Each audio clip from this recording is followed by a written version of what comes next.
All right, ladies and gentlemen, welcome to another episode of Psycho's Platters, always powered by coffee each and every time. That's right, each and every time. I know that, let's see, I was very thankful. I was on a little while ago on Doc Dacus's broadcast. That's right. You know, Doc is very cool up in Canuck land. He really, really is. He is one of the original VC Fab Four. That's right. Well, look who's coming on in here. Ladies and gentlemen, Hudson here. Go check out his show tomorrow. We are all waiting with beetle bated breath, ladies and gentlemen, as to what Hudson will be talking about tomorrow. Always good to see you and everybody else here. I'm not sure who I'm going up against in the YouTube VC sweepstakes. But like I said, I don't know if Doc's still going on. I mentioned that I was going to be doing this. I think maybe we'll shoot for 2 hours. I always say that, but it ends up being a hell of a lot more than 2 hours. I sometimes just don't know when to shut up, boys and girls. No, I'm kidding. Yeah, Doc's still on.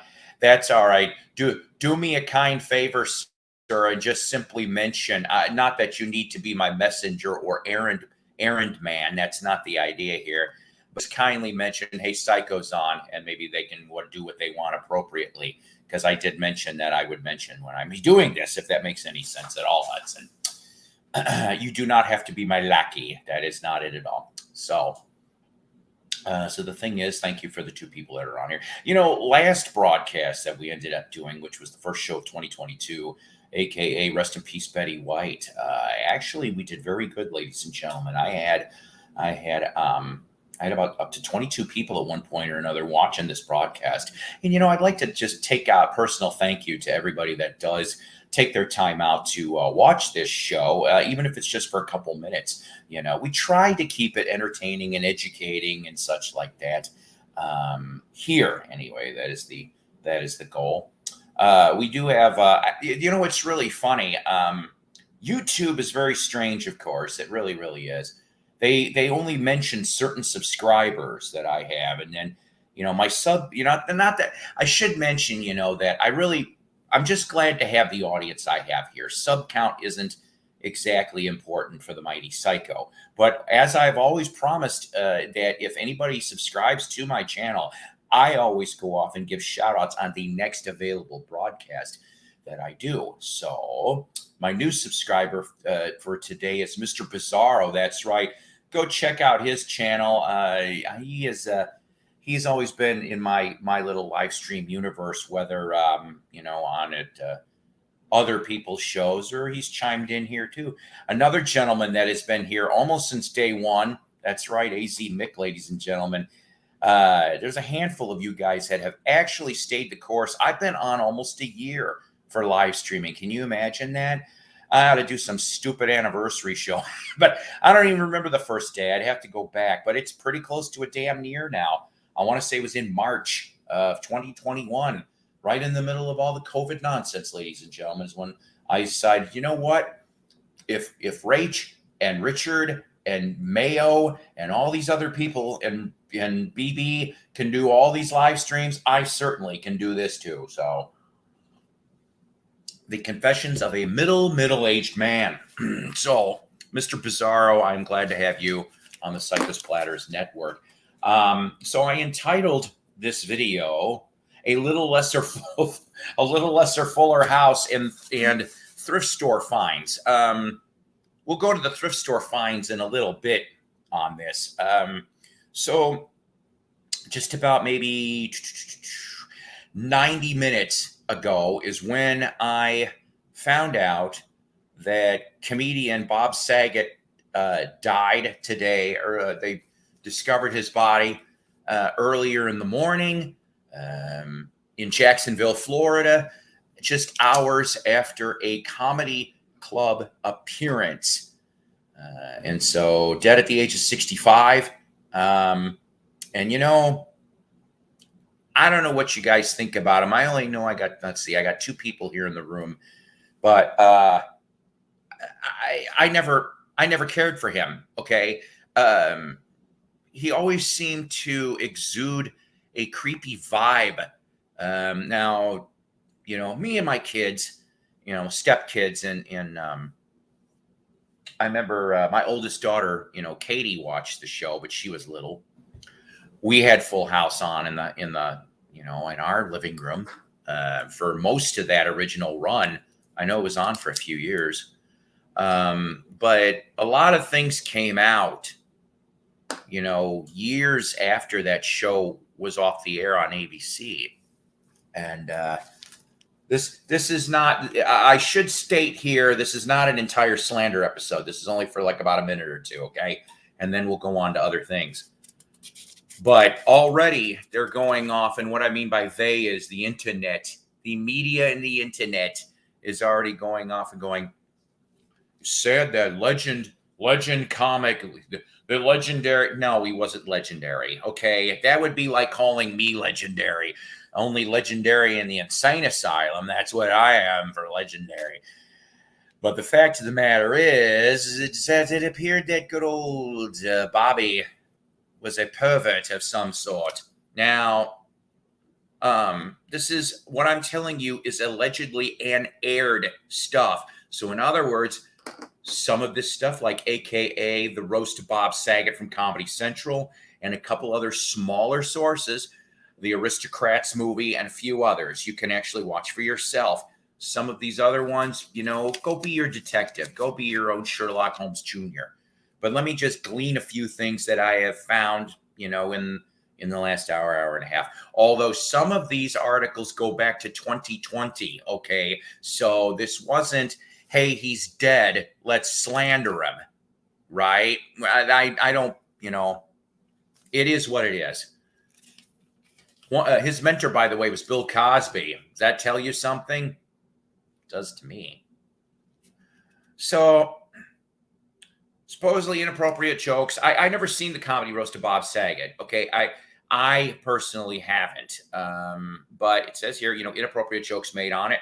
I did glean a couple short videos of the roast, though, including Gilbert Gottfried going off and mentioning how Bob raped and killed a girl in 1990, and everybody was laughing. I'm going, see, this is what I don't understand. Whether that it really happened or was a joke, I just don't understand the humor. Okay? Not talking cancel culture. I'm talking about, do we really joke about something like that? Especially if it really happened.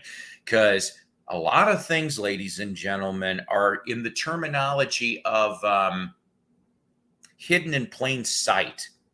There has been a lot of that, especially in the last 30 to 40 years in the entertainment industry, in the media, movies, television, streaming, all that stuff. So hidden in plain sight. Let me read you a few things. Like I said, various different sources on this ones, okay? So some of the inappropriate jokes that were made on the Comedy Central roast, including the Olsen twins and younger girls, involving jokes of pedophilia, abuse, and assault. Jokes on giving acting lessons, act like this never happened, or being to tell them apart because one of the twins swallowed. It's like, really, guys? Seriously? Just like gestures made on a set when the Olsen twins were away from the set and they were done on a practice doll. Right? And even he admitted that one. Saget admitted that happened. Yeah, we did it on a practice doll. I'm like, and then lastly, in here is that other than, of course, drawing male parts on scripts of the show during its original run, in the video of the Aristocrats, which was, if I remember correctly, written and produced by Bob, he made jokes about doing things to animals and inappropriate actions to kids. He was supposed to be here, believe it or not, in my area to do a comedy show appearance in the fall of 21. I'm glad they did. I'm glad something happened behind the scenes. I don't know what. I'm glad they didn't get him. Okay. I'm sorry. I remember seeing videos of him from the late 1970s. Okay, so he was around in stand-up that long, and one of the things he started on was Make Me Laugh. I loved the original Make Me Laugh TV show with Bobby Van as the host before Bobby Van passed. If you took a look at Bob's comedy bit, a lot different than what it would end up. Okay, it's like he had the shtick. He did the same shtick for about 2 to 3 years, and then somebody must have told him, or maybe he had some revelation. I need to throw this old act away and start getting raunchier. Seriously, because if you look at the late 70s, early 80s, like 81, 82, I saw a stand-up of his. I think it was on the Comedy Shop show, which was aired out of Canada, but it had Norm Crosby as a host. That Bob was still doing the same shtick, but he was starting to get slightly risque. He was not completely risque around that time. So somewhere in the 80s, he started getting like this. And, but, you know, like I said, you could hide it behind a squeaky clean image. Let's face it. A lot of people do that. He wasn't the only one. He wasn't the only one. I mean, let's face it. Another comic that I never liked, and chime in if I'm wrong, Patton Oswalt. I just, you know, Patton Oswalt has been in a lot of things. Of course, I remember him in being in 2.5 Men. I remember him being in AP Bio, okay? And he has been for the last 2 seasons, has been in the reboot of the Mystery Science Theater, which, yes, I love that show. I just don't like his role in it.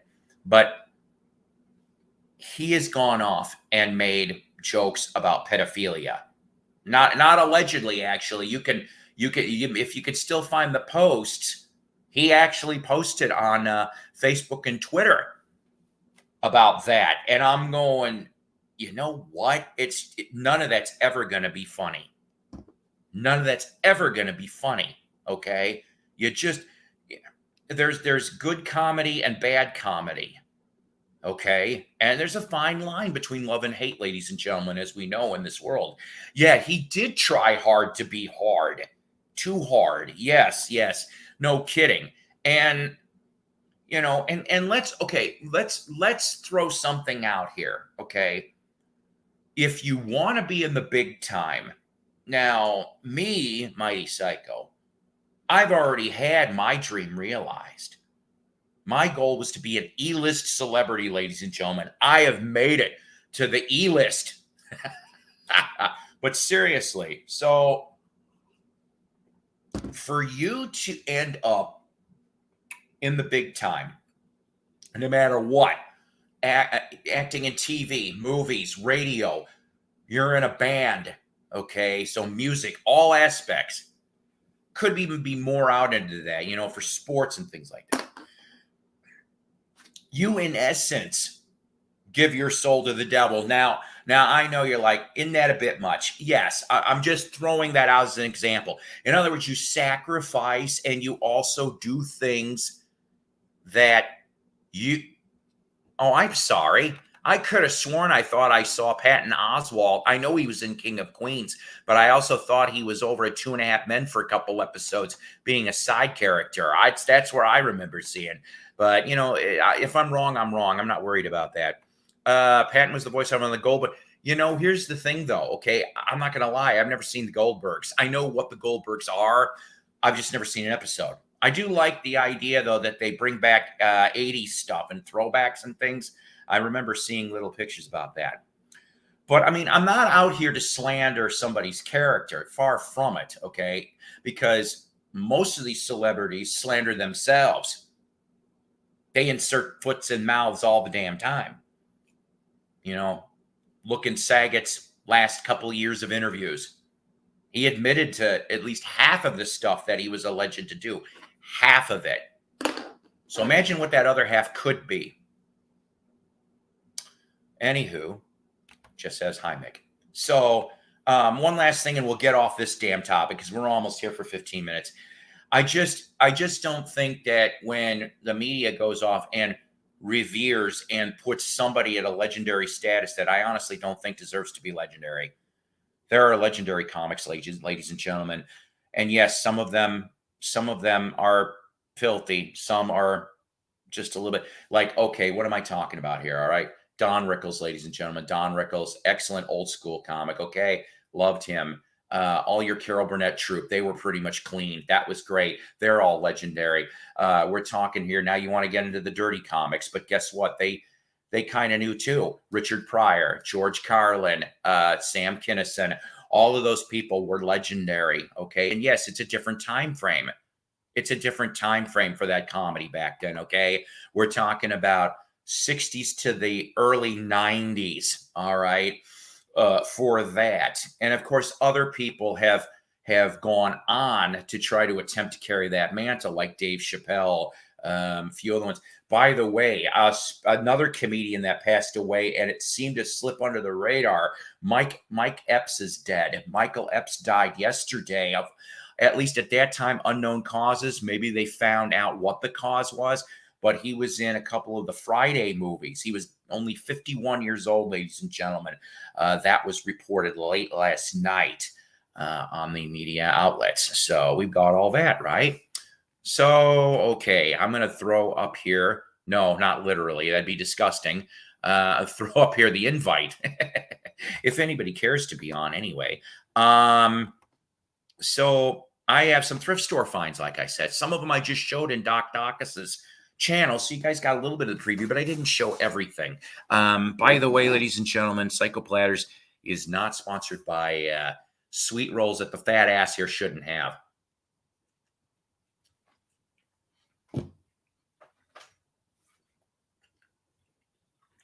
At least it's not chalky milk in a roast beef sandwich. I'm just giving James shit. He's a good egg. James is a good egg. So I'll show you what I picked up for media before I show you the vinyl. How about that? Since I didn't show the vinyl. Okay. I know some people were trying to ask me what this was, because I will admit it is a darker DVD cover, so it was a little difficult to see. But we're talking G3 live in Tokyo, ladies and gentlemen. Okay, so you've got Satriani, Vi, and Petrucci. All right, that's your G3 here, live in Tokyo. Can't really quite tell what the year is because I didn't bring my reading glasses. And of course, it's got to be super, super dark. But you know what? I never find stuff like this at Goodwill's, okay? I hit the color on a couple things, and it ended up being $1.25 a piece total for everything, which I thought was neat. This one here, I've always liked this show, even though it only lasted one season. Kolchak, the Night Stalker and the Night Strangler, double feature on MGM. Yes, Darren McGavin. Darren McGavin, guys, 1972-73. And, you know, I'll tell you something. I remember seeing maybe one of those episodes. Could have been brand new. I think it was 74, 75. I see you, Kev. We're going to drop you in here. Hi, Kev. And so, yeah, 74, 75. I cannot remember what episode, but it did involve a vampire, and it scared the shit out of me back when I was a kid. I'm not going to lie. The mode on that show was a little dark, and I liked it. Of course, you know, it's on MeTV. Well, it's been on MeTV for a while. So how you doing? How you doing, buddy? I know I was just over there not too long ago over at Doc's Corner. Yeah, I'm doing okay. You sound apprehensive. Well, actually, like I'm dealing with COVID right now, so like. All right. So you have it, okay? Yeah. I'm sorry. I hope you're doing. I hope you're doing all right. No, I'm feeling okay. I'm just like a little bit achy, and you know. Okay, you know what? I'm not gonna lie. I have. Let's see here. Let me see if I can catch my count up here. As of what I learned this evening, I personally know 5 people that are currently either just got it from yesterday to last week. So Yeah. You know what? And I know, I'm sorry. I know people come over here for fun, but I just want to mention one statement on this and I'll leave it alone for now. Okay. So when the man-made virus got released out in good old China land and went all over around the world, the proper attitude should have been this. And I'm sorry, let it ride. This is what should have happened back in 2020. Let it ride. Because all the other epidemics in the world, like 1912, the Spanish flu, the swine flu, the bird flu, the other flus, in the last 100 years, okay? Did we take this kind of an attitude towards this shit? No, we didn't. We went on life. We went and we lived, okay? Now, the strains are getting weaker and weaker and weaker, so it seems. Now, I feel obviously sorry for the people that died. Okay, I do.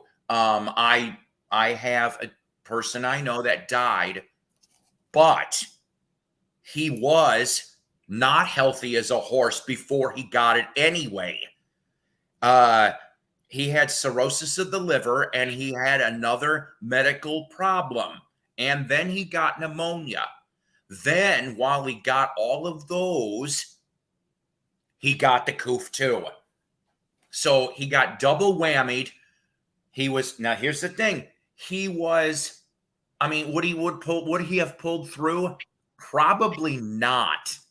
Probably not, unfortunately. And, this man was like a brother from another mother. I miss this guy daily. So, yeah, I will mention rest in peace, Jordan. That was his first name, okay? So, Jordan goes off and mentions one last text. One long last text. And he says, I'm getting the ventilator. I don't want it. But they're telling me, and he goes, if I don't make it, I love you all and thank you for being in my world. Gets the ventilator. He's dead within 48 hours. So I will never make fun of that. That's not funny. But what I'm saying is we should have just let it ride. And you know what would have happened? Within 1 year, anybody that was meant to get it would have got it, would have got the natural immunity, okay? And we would have been all right. 1 year. But no. Everybody had to do the weird mask distancing, do the mask, don't do the mask. Fuck it. I'm sorry. You should have just let it ride. And everybody would be okay. Until we got the next one, whenever that is, which would be either gonorrhea or it would have been the thing that makes you into a zombie from the inside out. That's all I'm saying. No, I agree. Like I haven't been vaccinated, and I feel fine. I feel, don't feel like I'm gonna die or anything. Right. So let me ask you. I'm a fat ass, okay? I don't take care of myself real well, but for the last several years, I've taken a vitamin regimen. I have, okay? Because this was like about 2017, 2018, I contracted courtesy of my work because, well, I work in retail. People are filthy. Objects are filthy. Money are filthy. So somewhere, even before this, so this is before Coof, a couple of years before, I always sanitized my hands. I washed my hand. Guess what? I contracted adult whooping cough. And my lungs will never be completely right again. Now, I'm not being dramatic. That's what they said to me. So I've always worn gloves from that moment on because that helped. Wearing the gloves, the latex gloves, because I have to touch filthy money. I had to touch filthy objects and I had to touch filthy people. And I always change out my gloves either when they're ripped, when I'm going to go to the bathroom, when I'm going to go eat. I know nobody wants to hear all that, but believe it or not, my illness has dropped 75%. from the gloves. And so when the mask mandates, the nonsense is done over with, great. I'm not going to wear a mask. I'll keep wearing the gloves when I'm in business, because it just helps. You should see how filthy the gloves get, especially when I'm having to load money or unload money, because that's part of my job sometimes. It's coated. It's coated like soot. So imagine that on your hands, and then, well, any pore of your body can catch stuff. No, this isn't the Health Network, ladies and gentlemen. I'll shut up in a minute on this, I swear. So, but part of this, I mean, Redco's right about the social media and everybody, and yes, even in the VC too, but media has kicked up this fear hype so damn much that if they just would have shut the fuck up, I think everybody would have been a lot better for themselves and for others. All right, I'm off that. So I hope you feel better. And yeah, like I mean, I have like underlying health conditions. I have like sleep apnea. I have like arthritis. I have like, like asthma, all this stuff. And like, mean, it's just, that's life. Like you go through these things, like things go through the air, you get them or you don't get them. And like, that's how it is. Like, I don't see the whole like big, like so ridiculously like huge. Right. It's like, it's crazy. Right. That's absolutely right, Kev. I'll let you get your thing. I'm going to get some more coffee, and we're going to show some more finds. And Kevin, if you got some stuff that's relatively new, chime in, because I love show and tell, because show and tell, that's the game I play when I want to say to a woman, I love you. See, I had to add that there, because even though I have brotherly love for Kevin, it's a manly, friendly kind of love. That's all it is. Kevin's out of the room. He's probably be like, what the fuck's he saying about me? Meanwhile, back at the ranch, while we're waiting for him to come back, like I said, I've got pre-orders for Jethro Tull's new album and Tony Martin, former Black Sabbath singer. Both have albums coming out in the month of January, and I am looking forward to that very, very much, and future reviews will be coming up for those episodes. Did you bring some goodies, Kev? I got some vittles to eat. That's no, I actually thought, because I guess you must have missed what I said. Hi, Dusty. I'm going to put a link up, Dusty, if you want to come on in for a little bit. So yeah, I thought maybe you had some finds or Christmas gifts or something over the last month that maybe I haven't seen you in a bit. No. I've accrued nothing in the last like month or so. So as I showed in Doc's channel, all these were today that I'm showing, but the first one's here, a thrift store. So this here was signed October 1st, 2013, double CD, Tommy Emmanuel, who, if I remember correctly, is out of Australia. I do not know of his music, but I've heard of him. And so I thought that it was pretty damn cool to come across. And I mean, it looks like a nice looking set. It really does. So to find this for basically $1.25. And then lastly, I think this is only a couple of years old, but I could be wrong because I don't have my reading glasses at the moment.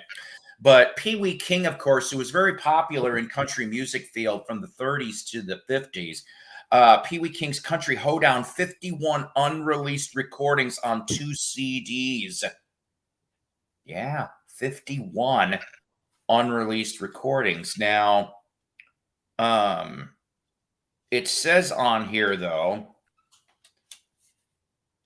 yeah, so yeah, double disc, and then it shows, I can't read all this, but all the 51 tracks are in the back here.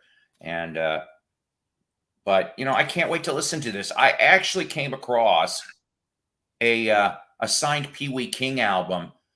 I found it for like $1 in a honey hole in South Central Missouri. But so okay, so that's what I found for those, and then vinyl I didn't get too much, but this one place I went to, 50 cents for the 45s. They just need to be cleaned up.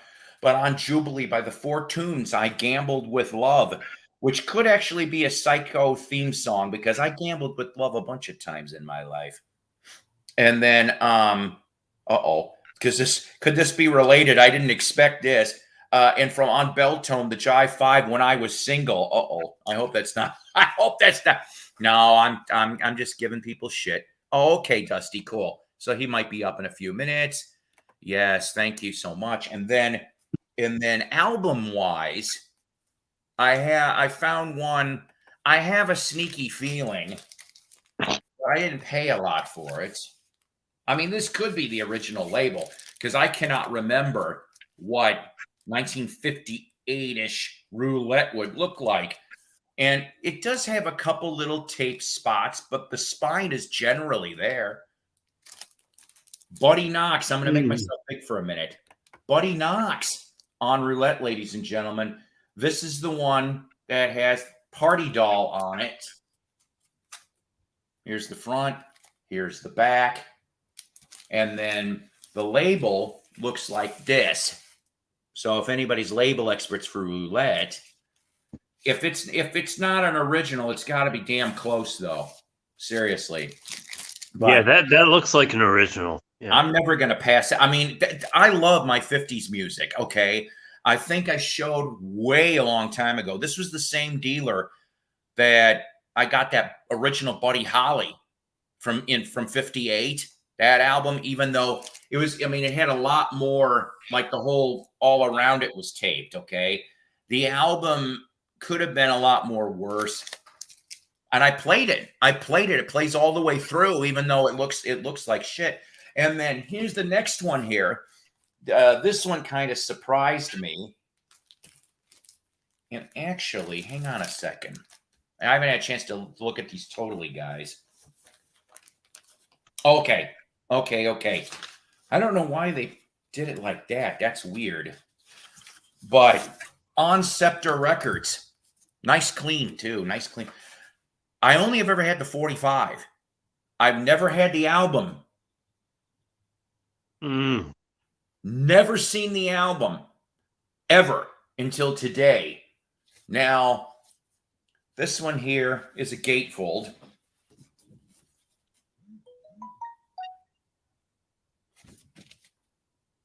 So, give up your guns, but not here. Not in America. We do not give up our guns.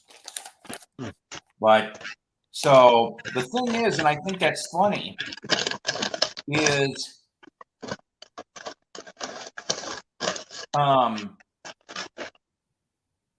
so this, of course, is the album with Timothy, written by Rupert Holmes. He actually wrote, let's see here, 1, 2, 3, half the album. He wrote half the album. And I don't know any of the rest of these people. But on Scepter. So I was really happy to get that. And that was years and years before he wrote Him. I love Him. And then yeah, I would rather listen to Him than Pina Colada. I am so sick of that song. My radio station here, the soft rock one, they'll actually play both.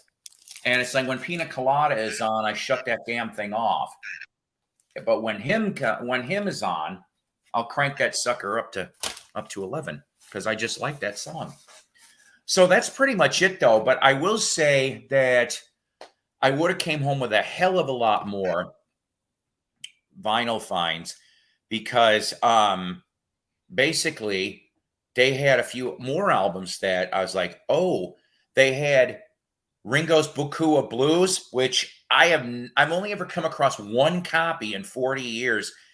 And I see my Russian troll bots are here. Niet get moose and squirrel. Don't come on here again till you get moose and squirrel. Okay, Russian bots? I don't want to deal with it. Or maybe Putin will do that for you. Now I will get killed off of here. So the thing is that the Ringo was scratched to holy hell. That pissed me off. And then what the hell was the other thing I couldn't believe I found? Oh, I'll tell you one that I was just like, ooh, oh, hey. What? Is that your new title now, Adam's dad? Yeah, that's my new moniker, yeah. See, you were once damn it, why am I forgetting his name? And now you're Adam's dad. See, you just keep Adam's dad. Yeah. That's great. Good to have you, Kimba. Yeah. So now you see why I gave him up, you know. I mean, come on. So I'm in this other flea marketing type shit earlier in the week because I had most of the week off, thank God. And one of the stalls looked like they had more albums were dumped into it. And I also met some really cool people in their 20s, boyfriend, girlfriend, both into the vinyl. I think at least one of them subbed to the channel over the week, which was awesome. I like it when local people, especially here. So Adam was a handful, Lisa's saying. He's always a handful. But we love him anyway. Yeah, I think Adam's neat. I think I've had him on once or twice here, and he's been on other places too. So in the middle of this big crate, I'm pulling through, and this is the first time I ever held a copy of this in my hands, and I'm going, holy crap. Eddie Cochran, late 1960, because he's dead already, because it says about the car accident on the back, on Liberty. Nice headshot. And I've been looking for that. I've been looking for all that kind of stuff. Hi, Hoops. Mr. Groove.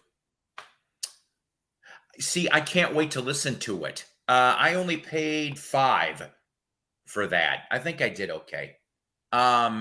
So I go, and the cover is already, unfortunately, got about between a 1 and 2 inch split.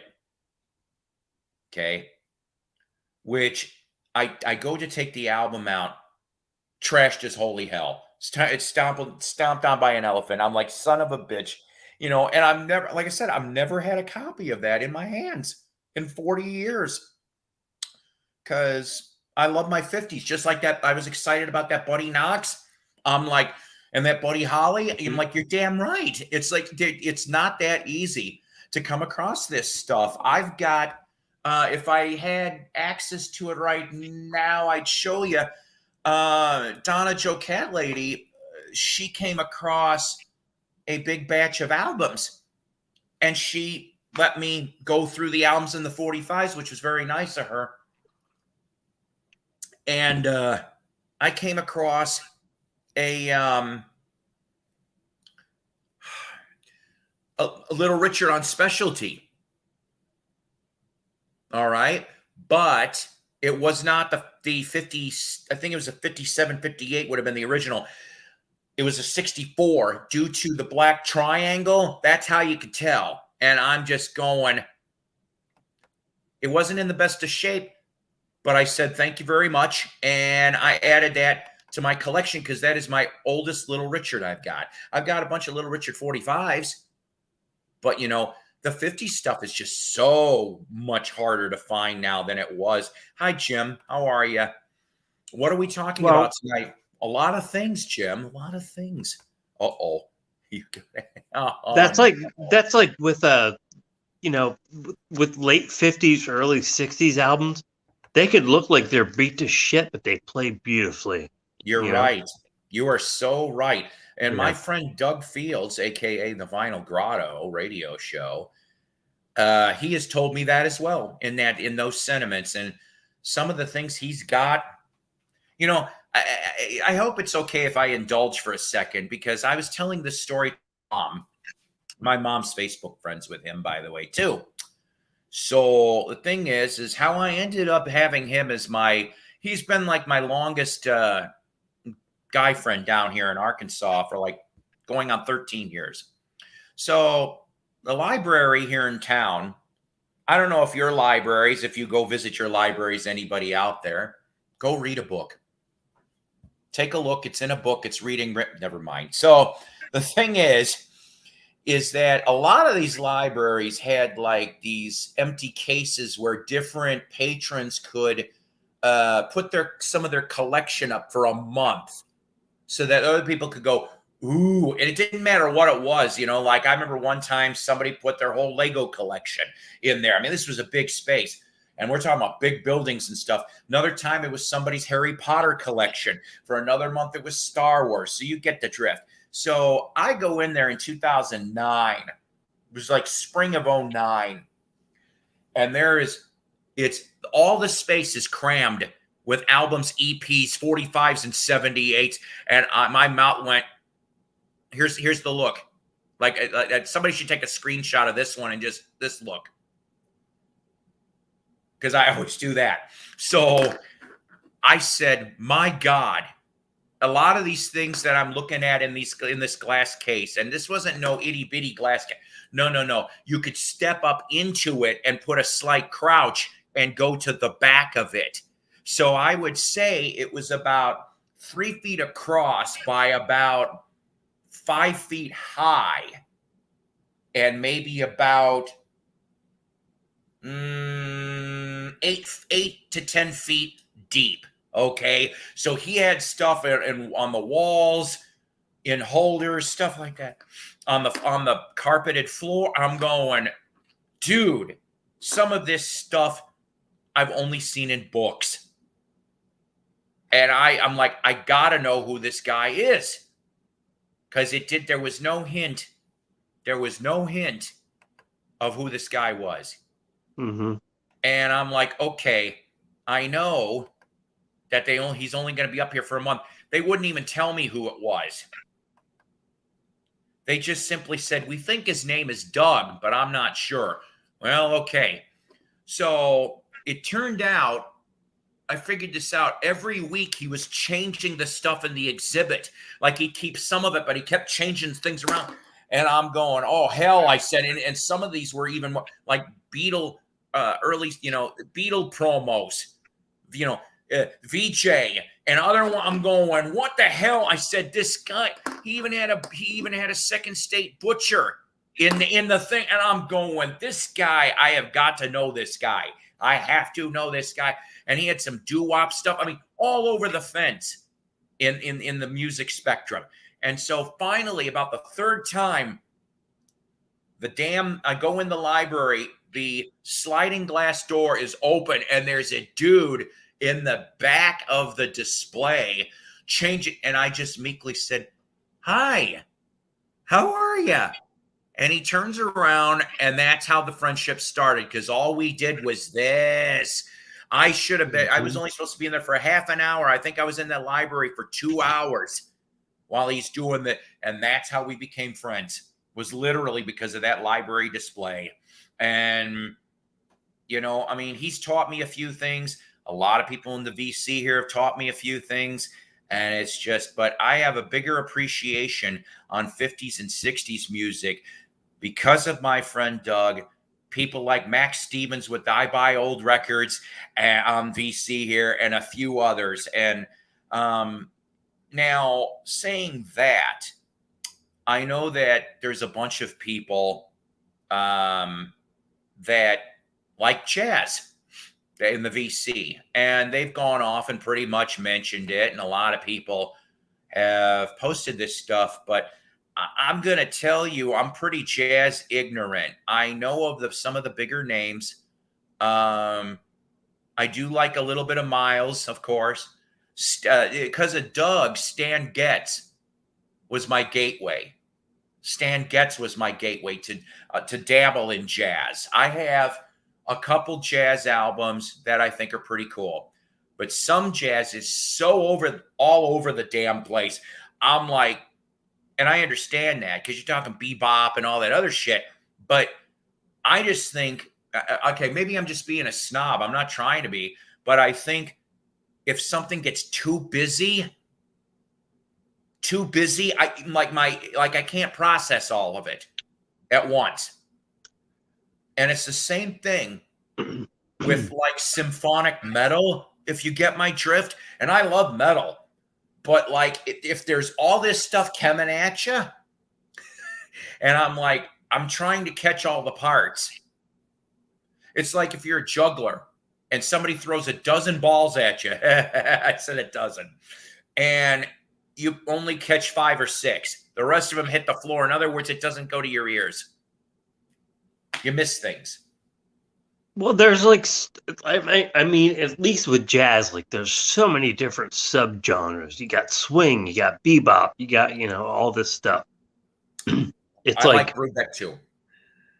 It's like, what are you into, Right. You're right. I mean, there's so many multi sub-genres. I mean, I guess you could say that almost in any genre of music. You're gonna have you could say it with everything. You could say like rock, you got like rock, classic rock, post-punk, punk, progressive, I mean, just all comes down to like what you want to hear, Yeah. And that's okay. I mean, that's okay. I think that, for example, the VC can be an excellent learning tool, for everyone. And like all of what we do, obviously, the base of what we do, in essence, is show and tell. That's what we do. There's nothing wrong with that. Okay. A lot of people will accept that, and that's fine.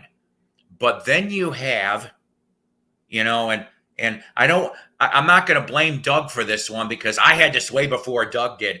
I'm kind of anal retentive when it comes to my music. And people have said to me, and this is before years of Wiki. Okay. Wiki is like a cheating tool. And if I'm going to go, see, there you go. Yeah. There you go. Right.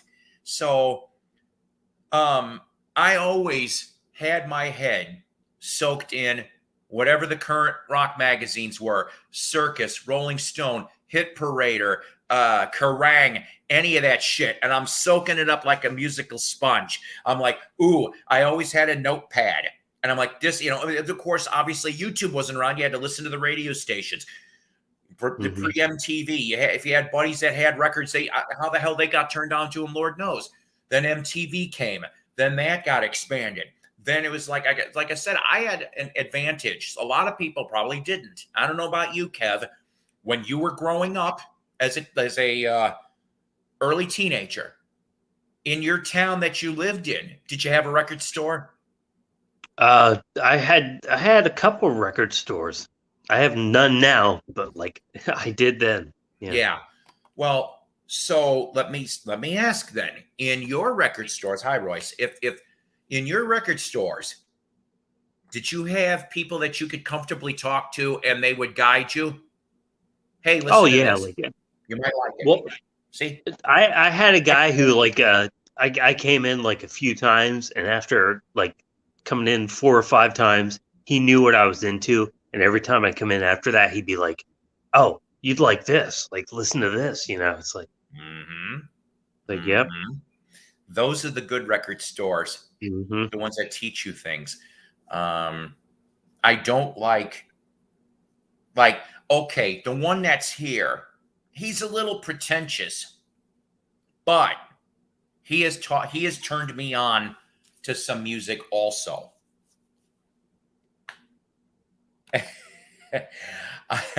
I am Mighty Psyko all the time, sir. And I know that. Well, okay. Let me explain where the Mighty Psyko line came from.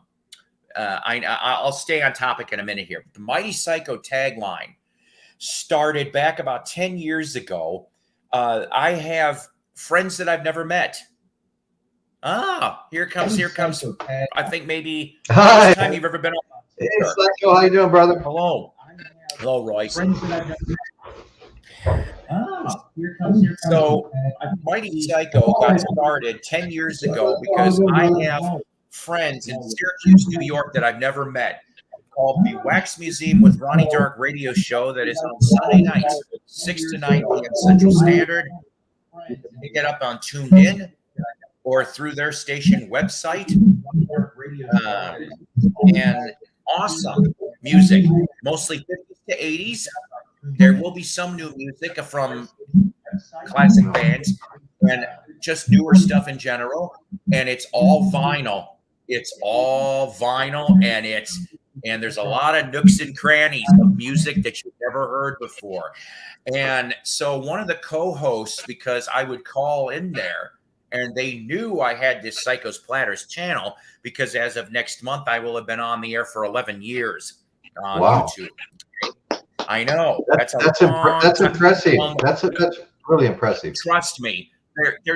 Thank you. There's a lot more people that have way more legendary status, like Derek Vaughn and Mr. Hall of Fame. And I think Mayo's been on. I don't know how long Mayo's been on. Maybe he's been on slightly longer than me. But the point is, he went off, the co-host, John Commander Walsh, on the air said, yeah, Mighty Psyko called in, and I'm going, I love it. And that's when Mighty Psyko, which is a joke on me, and pretending to be, hey, he's Mighty Psyko, and I'm pretending to be the E-list celebrity that I want to be. Look, it's Mighty Psyko. You know, I don't know about any. Oh, hang on. I'm sorry. Slider. Show something. I was going to say the Slider. Like, are you a big fan of this guy? That's where the name comes from, brother. There you go. I knew it. Not sponsored by White Castle. It had to be. I think you're the second person who's ever gotten that. And everybody else is like, really? oh, I bet this guy really just likes mini sandwiches. It's just like, no, that's not it. Like, no. Fucking Mark Bolan, you dick. Come on. Yeah. I've seen that album recently in a couple of the used vinyl stores I go into that have big selections. It's a good one. Everybody talks about Electric Warrior, but I'd take the Slider over that every day. Well, I mean, look at like the chart placings. Like the Slider was like his biggest selling like American album. Gotcha. But then after that, it went to like Tanks, which sold nothing, and then like right. Then it was like the Casablanca like Light of Love compilation, like, and it's after that, like in America, he was done. But like, he was never done. He was never done until the day he died. Right. Speaking of Bolan, I'll confess, I haven't come across very much TRex. Now today at the market, I did. I think I found his first TRex. It was Tyrannosaurus Rex. I found that album. Oh, but it was behind the counter. Yeah, this dude will stick them more behind the counter. So I had that in my hand, and I'm going, ooh, but he wanted way too much more than I'm going to be able to throw out there. Gotcha. But I've got oh God, I don't know. I think I've got Slider in the collection, and I think I got Electric Warrior, but that's all I got because I've never really found that much for albums. Now 45s in the Honey Hole in South Central Missouri, I found a promo 45 of Ride a White Swan. I've got that. Let's see. On Blue Thumb? Like on Blue Thumb? Like yeah. Yes. Blue Thumb, that was on Blue Thumb. I didn't know that. That's cool. Yeah. I think it was very briefly, wasn't it, guys? Very briefly on Blue Thumb. Just because it shocked me. I'm going Tyrannosaurus Rex. Holy shit, it's a promo, and I'm putting my poker face. No, not Gaga. But I brought a whole 45, like this many, to the dude. And I didn't even go off and ask him a price. I just palmed him a 20. because I knew what I had in the pile. Palmed him a 20 because there was a bunch of Beatle related and some Northern Soul in this pile too. I palmed him a 20. He looks at it and goes, "Thanks. See you next time, brother." And I'm like, I ended up going to the well probably about half a dozen times. I mean, he's a nice guy, but he started discogging things, and I'm going, "Oh, fuck, the party's over." But I got a lot of goodies. Like, okay, here, for example, I said Beatle related for some of it. That place was the only place that I ever came across the Oldies 45, the red ones, the red label. That's the only time I grabbed them all. There was like 2 or 3 of them I found. I grabbed them all, and then and I'm just like, holy crap! I said I've collected for 40 years and I've never seen that. And one of the Starlines I got from there. The original Starline label with the red and orange Starline label. Yeah. No, Yeah, I haven't green. seen that. Oh, the green. Oh, Yeah. okay. And then one of the Canadian. That's where I got my Love Me Do from. The Canadian Love Me Do, Canadian Capital. I got that.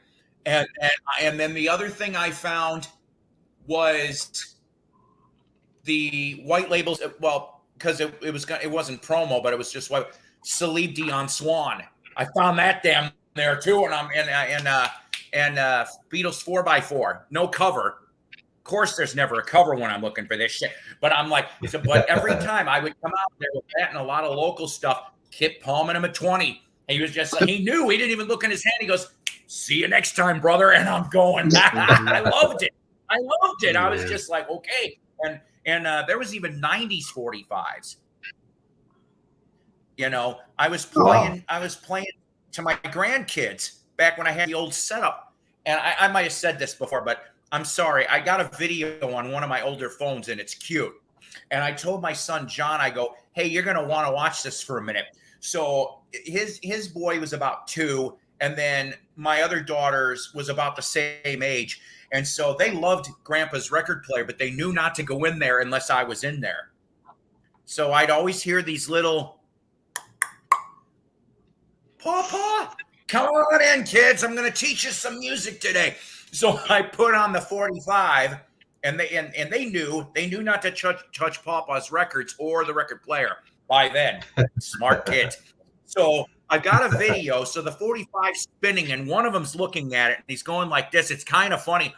And then you just hear the slight startup, and you're hearing, "Oh, to the ball, to bang, baby, da da da." So it's Kid Rock, and you should have seen my grandkids were pogoing up and down, "Ball to the," and I'm like, and John's laughing. He's going, "Oh my God!" And it was like, "Da da da," and so I'm like, okay, so let's play this one. So I pulled it from that stash. I'm like, they loved it, but they were like, worn out. Like, so I'm going, "Let's see if you like this one." And I put on a different 45, 90s, and I'm spinning it, and it's POD's Alive, pogoing, and I'm going, okay. I said, these kids, I said, Papa's going to teach them all kinds of shit as they're growing up, and John's going, "Oh, shit." And then I remember another time, knock, knock, knock. And so, "Papa, yes, come on in." And I'm like, what are you playing us today?" And I'm like, "Oh, hang on a second. Hold on." Hold on to the album cover while I put down. And so the one older one's going, "What's the old man doing on this? What's he carrying?" "Doesn't matter. Hang on a second. You're going to hear this. And you know where I'm going on this, I hope." Yeah. And so here you're hearing, "Hey, Mom, I'm going to make you groove." And so these kids are going, and then it goes, and they're like, da da da da, they're pogoing, and I'm like, yes. I said, they love Zeppelin. I said, I'm getting there. I said, this is great. Yeah. And so another time, I'm like, okay, you like that one, right? Yeah. Hold on a second, and I'm pulling through the racks, right? I think it didn't matter. They just like the pogoing. So I'm like, whoosh. and the kid's going, why is this cover almost all black? Because he started learning his colors. Oh, you'll find out in a minute. And so I'm like, and then I let it go, and you just hear, and these kids are like, they're pogoing to the sweet leaf. I'm like, yes, that's how you got to teach them, man. You got to start them early, you know. Yeah, pogoing. yeah. I'm just like, I love it. They're like dancing around, and I'm like going, yes. I go, Miley Cyrus, this ain't.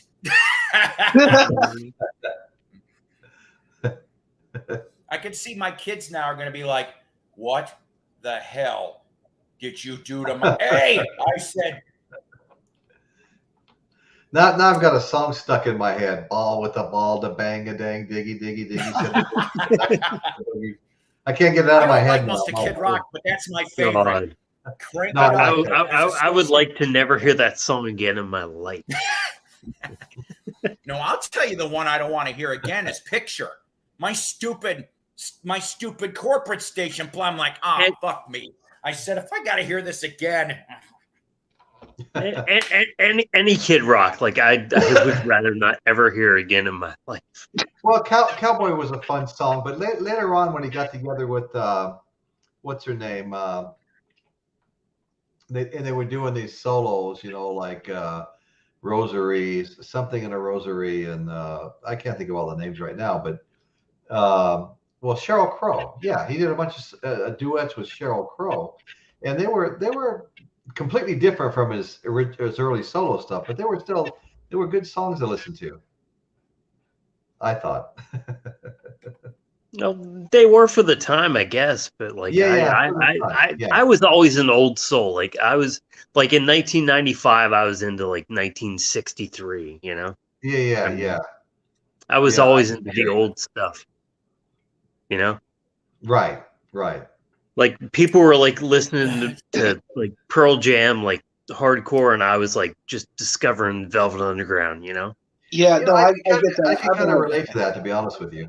I'm a bit younger, but it was the same thing. Like I remember, God, 2005 when American Idiot came out by Green Day. That was like the biggest thing. But like for me, I was listening to the Beach Boys and the Rolling Stones.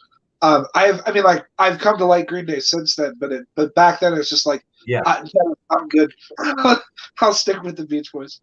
Well, that's happened to me with a lot of people. You know, when Green Day first came out, like I was like 19. It was like 1989, and I'm like, this is not punk. Like punk was like 15 years before this. You know, like this is not punk. You know.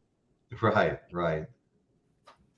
Well, you know, I lived like bands like Led Zeppelin and stuff in real time. You know, I was in high school when Led Zeppelin came out, and funny thing about it is like I lived in Henderson, Nevada, but I grew, you know, I went to a high school in Las Vegas, kind of right on the border. So it was a high school, trade school, junior college, all wrapped into one. You kind of got treated like an adult, which was the worst place I could have went. But wow. So when we got there, you know, I had people of all ages. I was in an auto mechanics class with the guy at Circus, the High Wire act. He was in his 50s and he knew he couldn't do it forever, so he was learning how to be an auto mechanic. But that's what kind of a mix of people we had at Votech, and it was a crazy place. I mean, a lot of stuff went down, and school almost burnt down one time. Some guys were smoking hash. The teacher was coming. They threw their match into the trash can. It was full of paint cans just outside the auto body class. Oh, Jesus! And, I mean, I was kind of suspected in some of those things. You know, there was a time when a couple of narc cars showed up. You know. And when they came out, there was boot dents, you know, prints all over the narc cars. They were all kicked in, and only 3 of us had those kinds of boots, you know. And of course, I was exonerated. They brought the lab out. They took boot prints and they tested everything. And I didn't get any trouble because I didn't do it. I was there, but I didn't do it. The whole class was there. But anyway, make a long story short. I almost want to be a fly on the wall on the boot print thing. All right,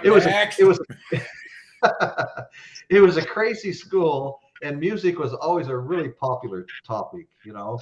And I'll never forget when Led Zeppelin 2 came out, you know, with Whole Lot of Love. They finally had singles. Led Zeppelin 1 had no singles, And a lot of people didn't discover Led Zeppelin until Led Zeppelin 2 came out, because your top 40 radio station in Las Vegas didn't play them, because they didn't have any singles. So when Led Zeppelin 2 came out, it was like, oh, goddamn, they got Led Zeppelin. They got an album before this one, and everybody was like, And a lot of people thought Led Zeppelin 2 was a sellout because they were, they wanted to get, they had singles. They had singles now, and it was like, it wasn't as raw and as gritty as Led Zeppelin 1, And then when Led Zeppelin 3 came out, and we were all hardcore Led Zeppelin fans, a lot of my friends just walked away. They would not listen to Led Zeppelin 3. They thought it was just too different, That's a pity. Enough of all that. That's a But pity. yeah, a whole lot of love goes into the top 5, and it's like, you're like, what? No, this isn't a single band. Like, this is a, you go back to the first album, it's like, this isn't a singles band at all. Like, this is like, Right. By the way, happy birthday, Jimmy Page, 78 today. And I'm glad he's still around. Now, I don't know how you guys feel. I brought this up before, but in my opinion, I think Led Zeppelin was at their peak from about that first album all the way to Physical Graffiti. That was like their strongest showing. I'm not knocking Presence, and I'm not knocking In Through the Outdoor, but I'm saying, as a body of work, from those albums, that's where you get your bulk right there. Saying that, I can agree with that. I can agree with that. Well, yeah, I would agree with that, because Physical Graffiti, half of that was pretty much like outtakes from like Led Zeppelin 3 through like, the Houses of the Holy, Mm-hmm. Yeah. It would have been interesting. I've never been the biggest Zeppelin fan. Like, I like them, but I'm not fanatical about them. It's too bad Bonham died, because I really would have loved to have seen if like after the 80 tour, which would have went to 81, what would Zepp put out in 82? Because the 80s were different back then. I don't understand why Zepp hasn't put out for a live album. It maybe wasn't the strongest live stuff, but I've never, I've only heard in bits and pieces. I would love to hear the last couple shows from that Europe tour from 80, the July of 80 stuff. And they were starting to started to sound like they were trying to shift into the 80s. But I wonder, I and a few other people that I brought this topic on before have said, because In Through the Outdoor was not a hard album, because it was mostly Robert Plant, John Paul Jones controlled, that they think that if there would have been like an album in 82, it would have swung right back to Jimmy Page, John Bonham sound, which I'm like, that would have been perfect for the time frame. Yeah. I like Outrider. Everything you said makes the first sense. album. Yeah, everything you said made sense. And Coverdale Beach was good. All you have to do is like look at the way, like, even at the last few like Zeppelin shows, like Nebworth in '79. Yep. Like, look at the way they were dressed. Like Plant and Page were both dressed like hipsters from like 1980. It's like, I never thought of it like that, but yeah. It's like, that's where they were going. That's where they were going. Yeah. That's funny.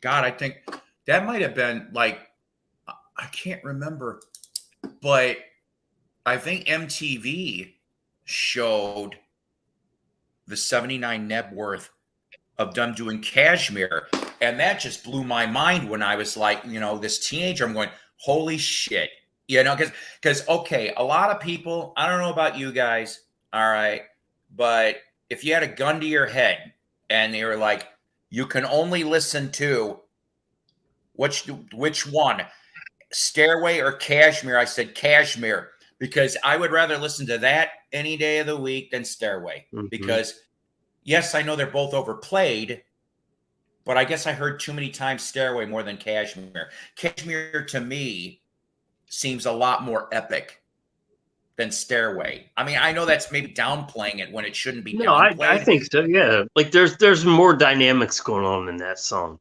than There you there go, wasn't Kev. Stairway. That's right. You know? Yep. Yeah. But they were so inspired. I mean, it just like there's only one Beatles, there's only one Zeppelin. I mean, and let's face it, the Beatles were the 60s band, Zeppelin was the 70s band. Okay. Who was the 80s band? Who was the one that everybody aspired to for the 80s? Journey? Yeah, 80s. Duran. I don't know. Yeah, like, no, I'm talking about like, okay. God, I guess I should have rephrased my question better. Okay. So like Beatles are iconic and they're a legendary status with a large body of work that is held up over time. Zeppelin, the same way. Yes, we know that they did swipe from blues people. They did give some of the credit back, but not all of it. Right. But the body of work was bombastic. It was legendary. So who in the 80s spectrum, just the 80s, who is that? I am getting answers here. Calvin says the Police. Groovy Lisa says Motley Crue, GNR. no. See, I was gonna say Michael Jackson, but like his career goes back to the 70s, so maybe that doesn't count. Yeah. I would go Guns N' Roses. Are you talking like just huge, like commercially huge, or like influential? Like possibly both, but I think I'd be leaning more towards influential. Oh, okay. Oh, in the 80s. Oh. Yeah, just the 80s. And yes, I know Zepp had the 2 albums in '69, but that's you know what I like. When it comes to the 80s, I shudder to think, because like there was not a lot that went on in the 80s. It was good at all, you know. There's not a lot I was excited about either, to be honest. No. Yeah, it came before and it came after, you know. Yeah, I mean, like I get the point about GNR, okay, but see, here's the thing: GNR in the 80s, they were okay. Like, I know this is going to be very unfair, but just give me a minute here to try to compare. It's almost apples to oranges, but just hear me out. Well, So, in the like 70s, GNR had one album in the 80s, one album. That's all they did, you know? Right. That's where I was going. But Meatloaf, that one album he did in the late 70s, that's what he's really known for, okay? GNR, Appetite. Yeah. 80s. That's what they're known for. And I mean, okay, you know, what about Use Your Illusion? That was early 90s. So we're not talking about that. And by that time, they pretty much burned out anyway. So GNR, influential, yes. But we're talking about riding the rails on one album, and no, Lies, Lies, Lies doesn't really count. So if I'm wrong, okay, people are throwing out different ones though. So Calvin's throwing out Red Hot Chili Peppers. Well, they came up during the 80s, but they didn't really like hit their stride until the 90s, you know, when they became like a multi-platinum band, you know. Ollie says Dire Straits. Now, Dire Straits were they were 70s. Like their biggest success was like late 70s, you know. Right, Salt in the Swing. Up until like Brothers in Arms in '85, but between there, like you know, their albums didn't really sell that great, you know. Brothers in Arms is a hell of an excellent record. God, how many times I wore out that on cassette. Yeah, I said cassette. By that time, I was playing a lot more on the Walkman than I was on the vinyl. Calvin says REM. Those are all good picks.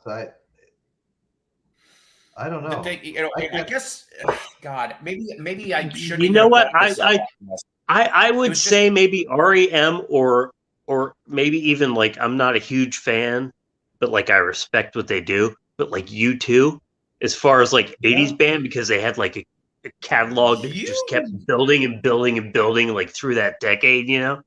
Kev, you might be getting warmer out of Steve, because let's face it, U2's first album was in '80, and it was an excellent damn album. It really, really was. Yeah. And yes, I'm a little biased because I got to see them on that tour. That's the only one I got to see, but they were intense for 1980. They were, and I loved that one. October, War. Those three were the ones that they were a little still under the, and then Unforgettable Fire Unforgettable comes. Fire, yeah. There you go. And then Joshua 3. And then out the decade with Rattle and Hum. It's like, there you go. Like, that's Kev. Okay, so here we are. And I mean, and so is there anything more? So right now, top of the game is U2, because we've brought up some evidence of that. Yes, they were influential and maybe douchery too, but they also sold a lot of albums. Now, I'm not saying sellouts equal influential. I'm just saying, though, that the body of work on those albums itself is damn good. Whether you're a fan or not, there is some, you got, like I said, we start out the decade with more leaning towards punkish type with I Will Follow, and then going in a different direction, but yet it's lyrically different in parts. You got your instruments are there. You have a 4-piece band. I mean, it's that good. So let's see. Other people are telling me, how about, okay. Well, saying like Guns N' Roses was like the best band of the '80s with that one album is like saying that Derek and the Dominoes was the best band of the '70s. As great as that album was, that was one album they put out in that decade. Yeah. Can't argue with that. Can't argue with that. But okay, so Cure, yes, excellent band. Metallica, yes, but the thing is that, okay, so Kill 'Em All comes out in '82, Ride the Lightning, then Master of Puppets. Those first 3 albums are really damn great. I do like Garage, 598 Garage. Justice for All is still pretty good. So whether you love her or hate them, Metallica has more of a body of work over GNR with the one album. Metallica's up in the top somewhere. Depeche Mode's another possible answer. The Cure and Journey. Calvin says, "Hey Beans, you need to re-listen to the first 3 RCHP albums." Oh no, I completely agree. Like Red Hot Chili Peppers could be right in there, all the way up till like Mother's Milk, in '89. Yeah. Dusty says, "Did someone say Depeche Mode?" We all know Dusty loves this Depeche Mode. Are you going to get your ass up here, Dusty? And the rest of you too. Dusty loves his Depeche Mode. And we all have our personal Jesus. But you know what? Like, overall, like the '80s were such a vapid wasteland, I think, as far as music goes.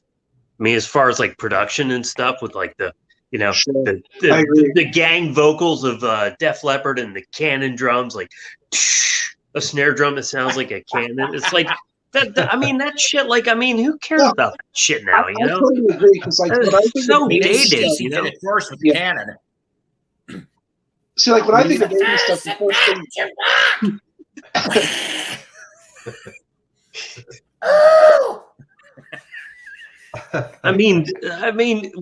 When you get past people, these people that I grew up in the '80s, and I was like a teenager in the '80s and stuff. But it's like when people are like, "Oh, the '80s is the best music ever." I'm thinking that was the shittiest period for music ever. It's like, I grew up in the worst fucking possible time. Why couldn't I have grown up in the '60s or '70s or '50s? It's like the '60s and early '70s were great. Yeah, there's good stuff to be found, but like the first thing that comes to mind to me when I think of '80s stuff is Starship, and I hate that.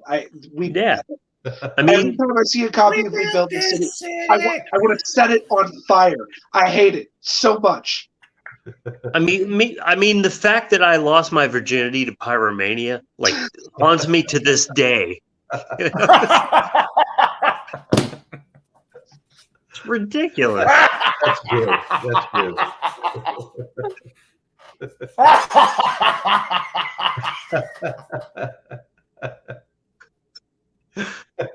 It would have been more funnier if it was High and Dry, because you could at least had the song going, let's get ready for the big C as you're going in.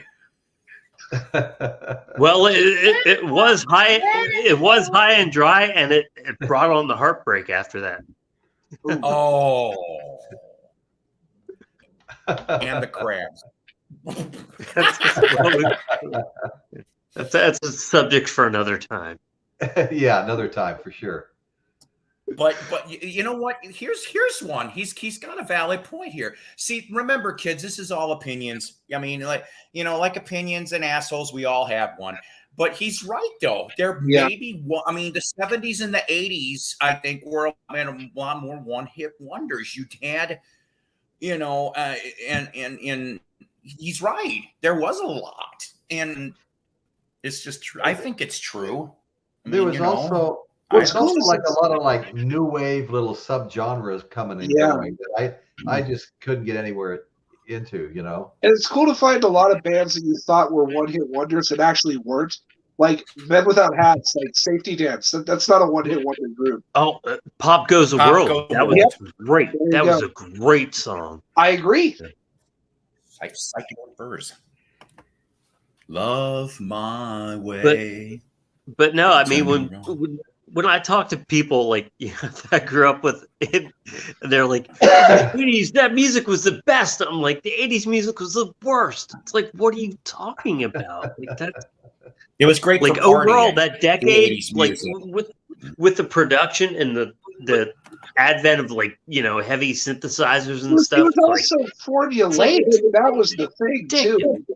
Yeah, I can pre-program this drum machine for to play for 5 or 6 songs. It's all the same. Yeah.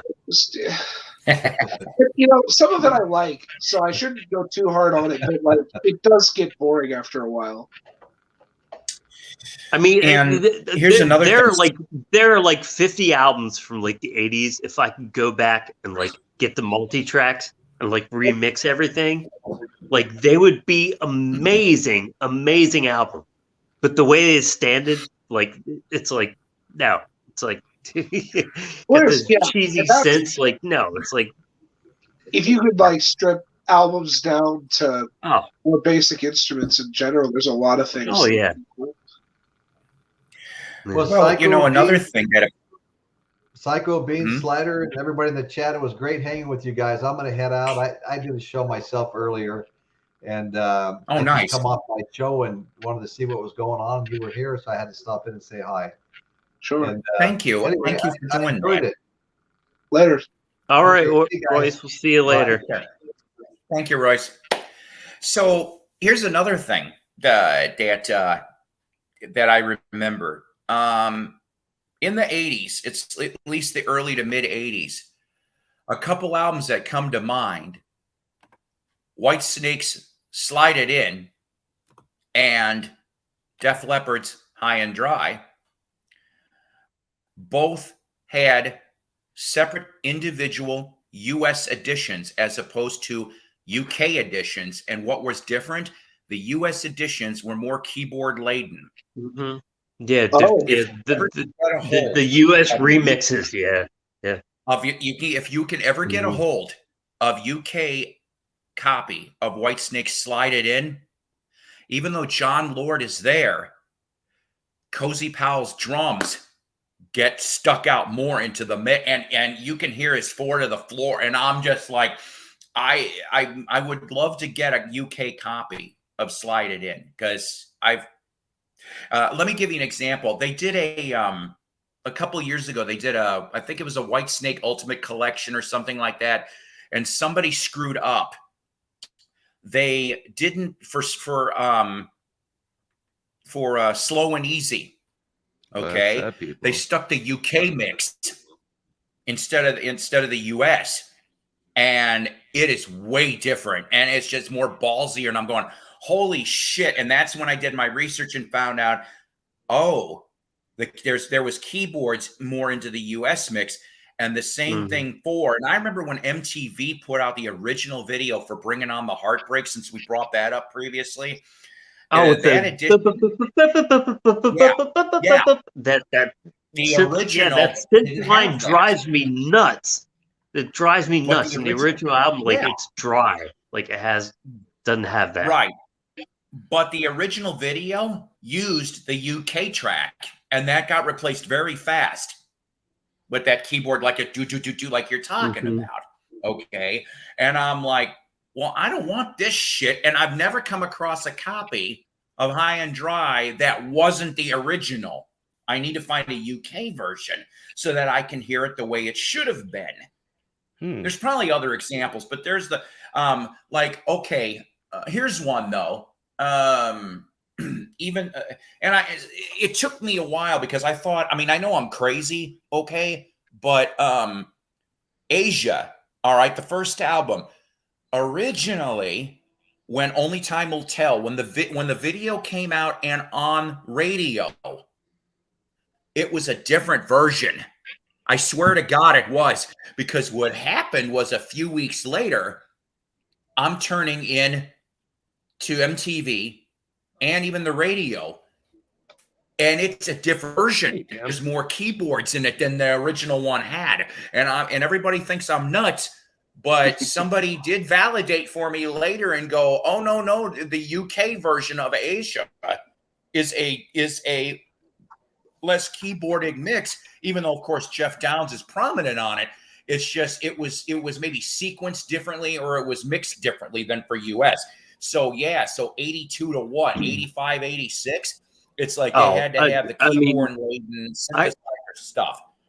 I think apart from like a few albums, like the 80s were a complete wash as far as like music goes, as far as production and like, I mean, it was ridiculous, what you're looking for. What was really popular was mostly junk, but there's lots of gems in there to be found. No, there's great stuff if you can like dig past the horrible production and the snare drums that sound like a cannon shot, I mean, if you can get past that stuff and the keyboards, like there's good stuff. I mean, one of my favorite bands is The Replacements, and I hate the way those albums are mixed, especially the last couple. Just Bon Jovi. A lot of the 80s was overproduced. Sure. The production values were just overdone. And that's what's another thing about it. It's kind of weird to think that like the ones that I liked escaped that crazy overproduction. So a lot of great power pop stuff. And mid-range went away. There was no acoustic guitars suddenly, unless that's all there was. Mid-range, there was no middle. It was all high and low end. There was nothing in the middle. A lot of reverb too. Like I like to say is like the 80s production is like production. It's so smooth you can like skate on it. It's well, like that was the point. We need to get a song that we can make 5 or 6 different remix singles to have it be played at the club. Like that's the kind of vibe you get from a lot of it.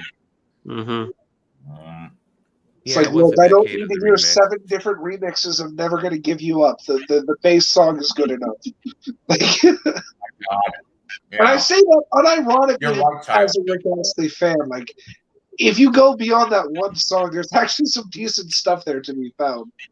True story. Oh, yeah. Lord knows how many 12-inch 80s with, like you said, shit tons of remixes, the same fucking song. And I'm like, let's see, Duran Duran was big guilty for that one. I remember coming across my a favorite bunch band like that. My favorite band was infamous for that.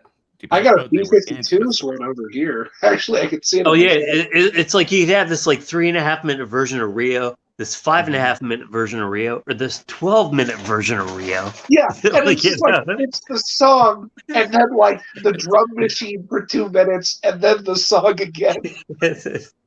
Oh, because I used to DJ during the 80s. I mean, everything had to have an intro beat so you could mix it.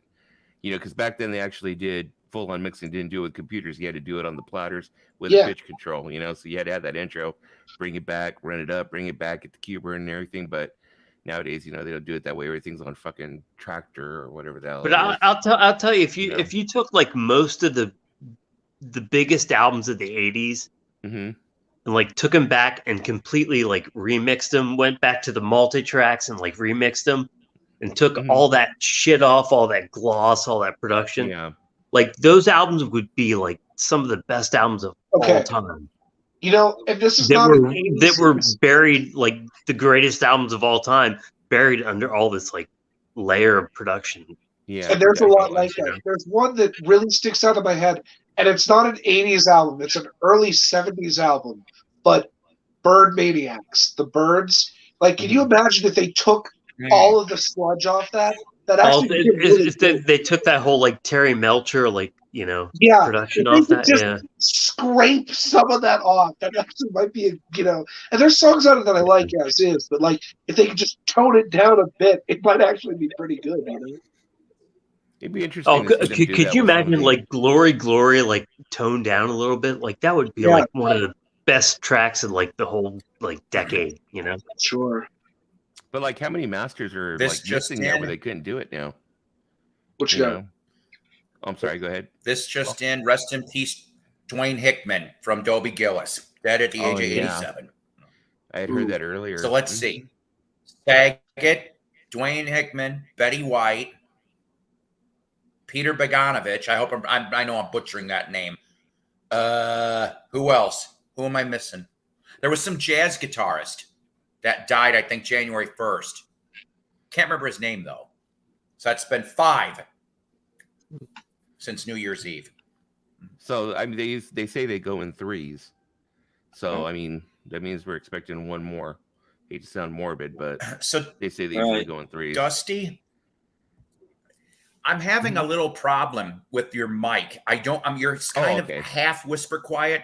You said that your favorite band was guilty of doing a lot of these remixes. What was that band?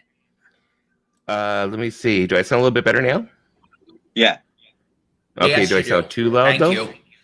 I'm not too loud, am I? Okay. No. Okay, good. Depeche Mode, definitely.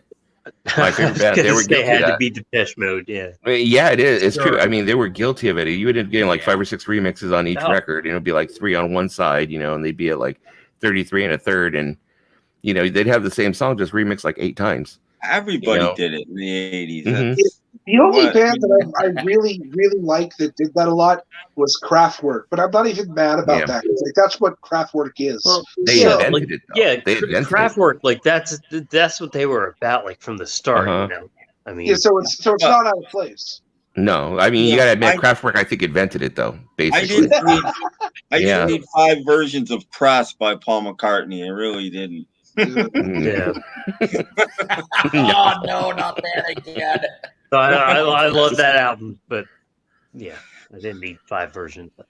Strong EP would have made a strong EP. But I mean, like, I don't want a snare drum to sound like a fucking cannon. I mean, that's ridiculous. I mean, come on. Oh no, looks like Lisa's messing with us. Rest in peace, Paul McCartney. I don't want it to sound backwards either. I don't want it. And also coming in, Richard Dolan has now committed suicide. Not funny, but funny. Because if Paul McCartney goes, Richard has no reason to exist on this planet. Oh shit! Within 24 hours. We'd have to talk him down off the ledge. Richard, no, don't do it. You have so much to live for. Ringo's still alive. There's vault material. And the Back to the End London Town sets aren't out yet, Richard. You got to come down from the ledge. His wife said she found a whole closet full of demos. Yeah, right. You have so much to live for. Beatles Anthology 4 is coming. You'll buy it for you. What? Yeah, that 5 CD Driving Rain archive set's coming out in 2 months. Don't go. Don't go. Yoko Ono said she's coming out with a box set. She found tapes of John Lennon farting on a snare drum when he was drunk in 1972. Well, I that make him fall off. Now, thanks for that. He would jump straight off on that one. There you go. There's a 20-hour Get Back Super Mega Cut Blu-ray. 20 hours. They found more. There's more. One of them shitting on the toilet and somebody busts in. They slip Billy Preston a roofie. What? Different kind of shit. You know, that's probably a better incentive, because if you tell like Richard that, like, you know, this new vinyl version of this is coming out, it's like he's never going to listen to it. He's never going to listen to a vinyl album ever. No, I think Richard listens to most things through an 1/8-inch speaker on a laptop or his phone. I mean, that's just horrible. Sad. And everybody's sending him all those records. Like, yeah, I know. We've already seen how he handles setting up a vinyl, setup. You know, it was torture throughout the whole VC right, when he. Cost if the price is right. Ridiculous. I mean, throw the whole VC into it, Tizzy, to help him set it up. Ladies and gentlemen, happy 99th birthday to Larry Storch. Go to 100. Wow. Go to 100. I think that when people start getting into like their 99th year, it's kind of like in baseball when like a pitcher has a no-hitter going and you like just don't say anything about it. It should be like that type of thing where, they're already 98. So I didn't even know Larry Storch was still alive, but I love F Troop. Like that's good stuff.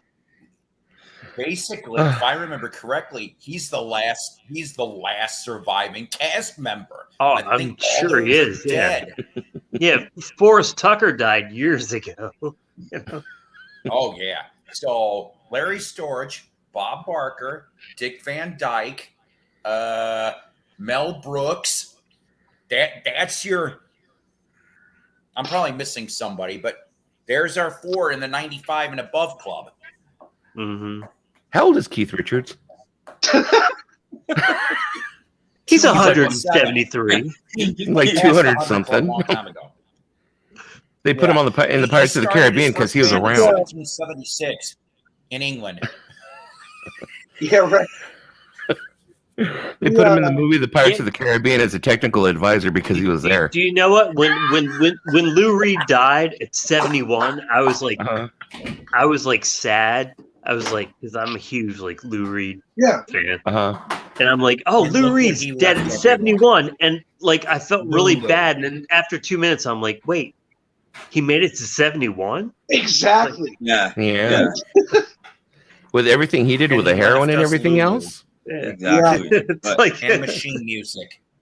He was looking old when he died. He was in rough shape for a few interviews from like the 70s when he had like dyed his hair blonde, and he is just coked out completely. They're on YouTube. It's crazy to watch. It's like, how did you fucking live, dude? Like, holy shit.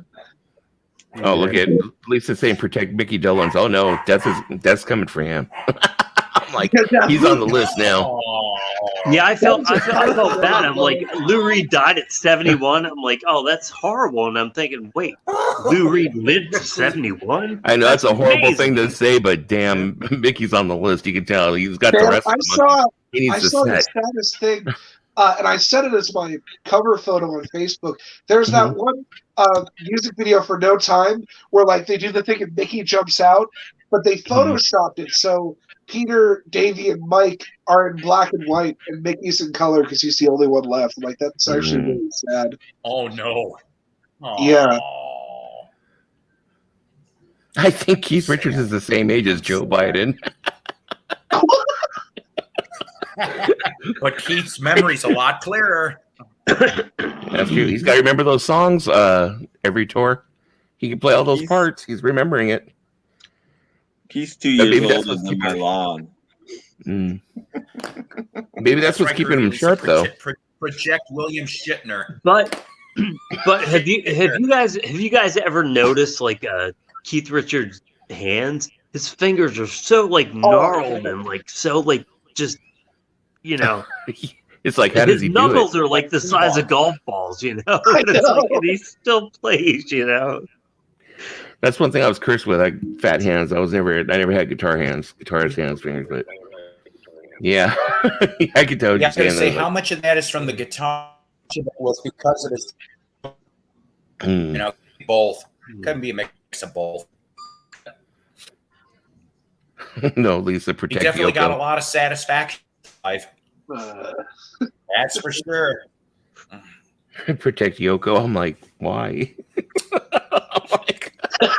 Oh no. Oh, no, not a fan. No.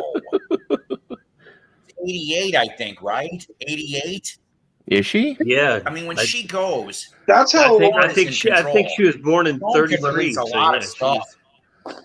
Oh, you know what? Like I've always loved Yoko. Like I never had a problem with her. I mean, her screeching stuff, like no, but like I mean, she was a great artist. I mean, I'm sorry. Some of her solo albums are great. Like Fly. She's a pretty good songwriter. She really is. She is. She's not. Have you ever heard the song "Mrs. Lennon"? That's a truly sad song. It's like, really? Wow. Yeah, the thing about Yoko is I don't blame her as much as I used to because I grew up with the whole, she broke up the Beatles. But after seeing Get Back, I noticed she wasn't really being, putting herself and injecting herself. Lennon was injecting her and always keeping her there. Yeah, she was there. She was keeping Lennon happy in the relationship. Lennon was jealous. Lennon had this idea in his head that everybody wanted to sleep with Yoko, so he wouldn't let her out of his sleep. And I don't get it, because believe me, they weren't. Sorry, I love Yoko, John, but they weren't. I saw the back cover of the Two Virgins album. There was nothing there for me. Yeah, they weren't. It was looking pretty flat to me. We all had that in our head, unfortunately, and now I have to sort it out. But you know what? I'll tell you about that Get Back doc, though, to tell you the honest truth, okay? I know, obviously, guys, when we were growing up, we all thought it was one person that broke up this band. Well, I mean, as we've gone older, we've noticed there was so many different damn factors to this band breaking up. But so saying that, Yoko's blame percentage went way down. But Alan Klein sure went up a lot more than it did before that damn documentary. And I'm just like that dickhead. I mean, I seriously, if they never hooked up with Klein, I think the band maybe would have lasted at least a little longer. Seriously. I think Paul really would have wanted it to go on for a couple more years at least. Yeah. John being on heroin didn't help. Right. Because do you guys know the story of how they lost their songs? It's John's fault. Yeah. Really? I did not know that.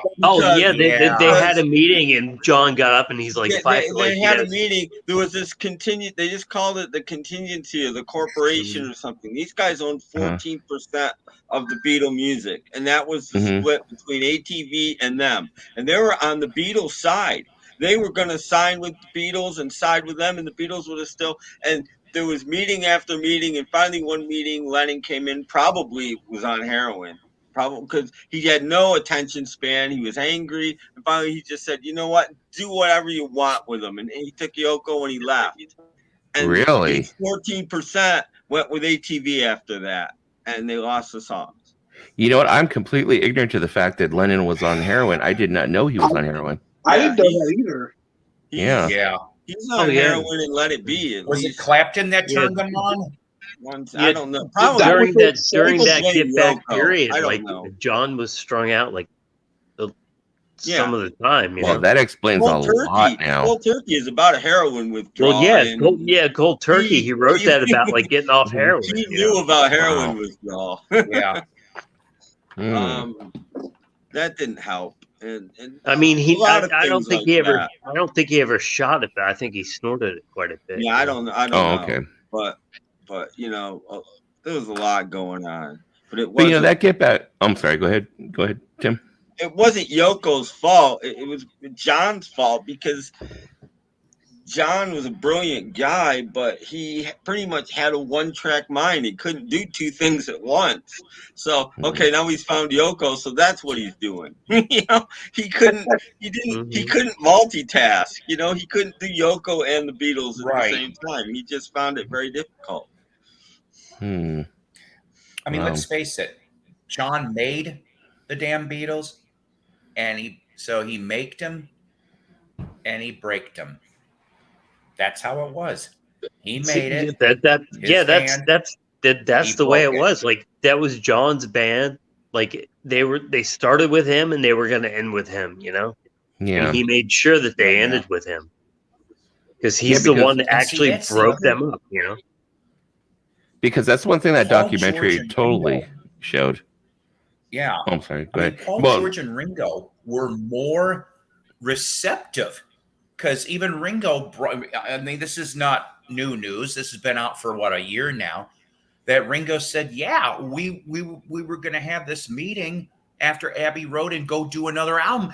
And John killed it. All the other three were kind of receptive to doing another. I'm like, they had the meeting. They had a meeting when they were planning the next album. And then John went and played Live Peace in Toronto and got a feeling for what it was like without the other guys, without the bird of the Beatles. And he came back and he said, "Screw the Beatles. This is so much better." And that was it. Live Peace in Toronto killed the Beatles, if anything did. So basically let his ego get in the way. Well, it was just George felt the same thing. George between the White Album and Let It Be, George was off at Woodstock with Dylan in the band, and he felt the same way. That's why George was so testy. He got a taste of freedom too, and he was like, well, you know what? And I think like Ringo, like he was off like doing movies that time. Like I think Paul was the only one.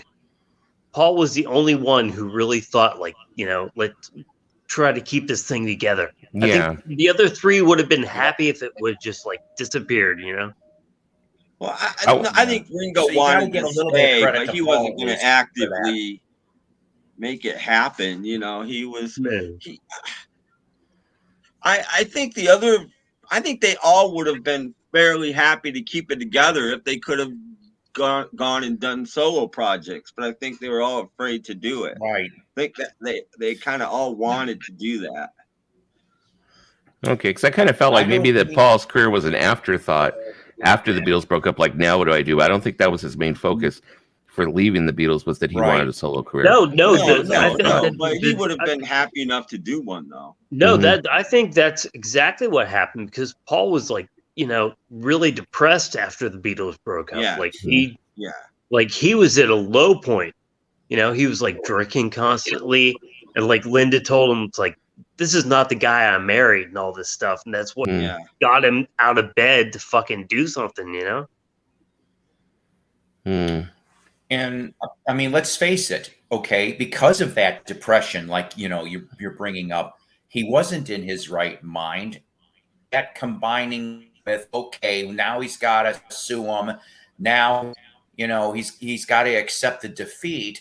So now he's trying to go through the McCartney and then trying to get the sea legs with wings. But as we know, it just is not really Flux yet. I don't think it never really was Flux if you think about it. But let's face it. So McCartney and Wildlife and Red Rose, it took 3 albums of middling material before finally he gets, so it took a while for him. But he was depressed. Yeah, if you look back on the whole thing, like Paul was right all along because like the whole Alan Klein thing, like he was right about him, you know? Yep. Like he Oh yeah. like he They was the all only one agree out of with the that. four I that mean, like saw what was going on and said this is not right, you know, and like we gotta wasn't like that the break same this guy thing up that- because like this is gonna kill us, you know? that was the same guy who managed the Rolling Stones, right? Yeah. right. Yep. Yeah. Like they all knew each other. Wouldn't like He making started- somebody say something. Well, he like, hadn't really screwed the Stones yet. He was just starting to screw them. Okay, And Yeah. wasn't quite sure the problem. but they did kind of say, you know, watch him, but they didn't definitely say don't go with him, but they did kind of say watch him, and you know. Have any of you ever heard of the director Alejandro Jodorowsky? Who? Alejandro Jodorowsky. He made a movie called El Topo, and he had like the Holy Mountain. He made kind of like psychedelic movies during the 70s. Yeah, El Topo was one of the few album or movies produced by Apple. Yeah, exactly. That's Alan right. Klein was his manager, and Alejandro Jodorowsky had told the Beatles and had told John Lennon, was in John Lennon's ear telling him not to fucking trust Alan Klein and to get rid of him because Alan Klein had fucked Alejandro Jodorowsky.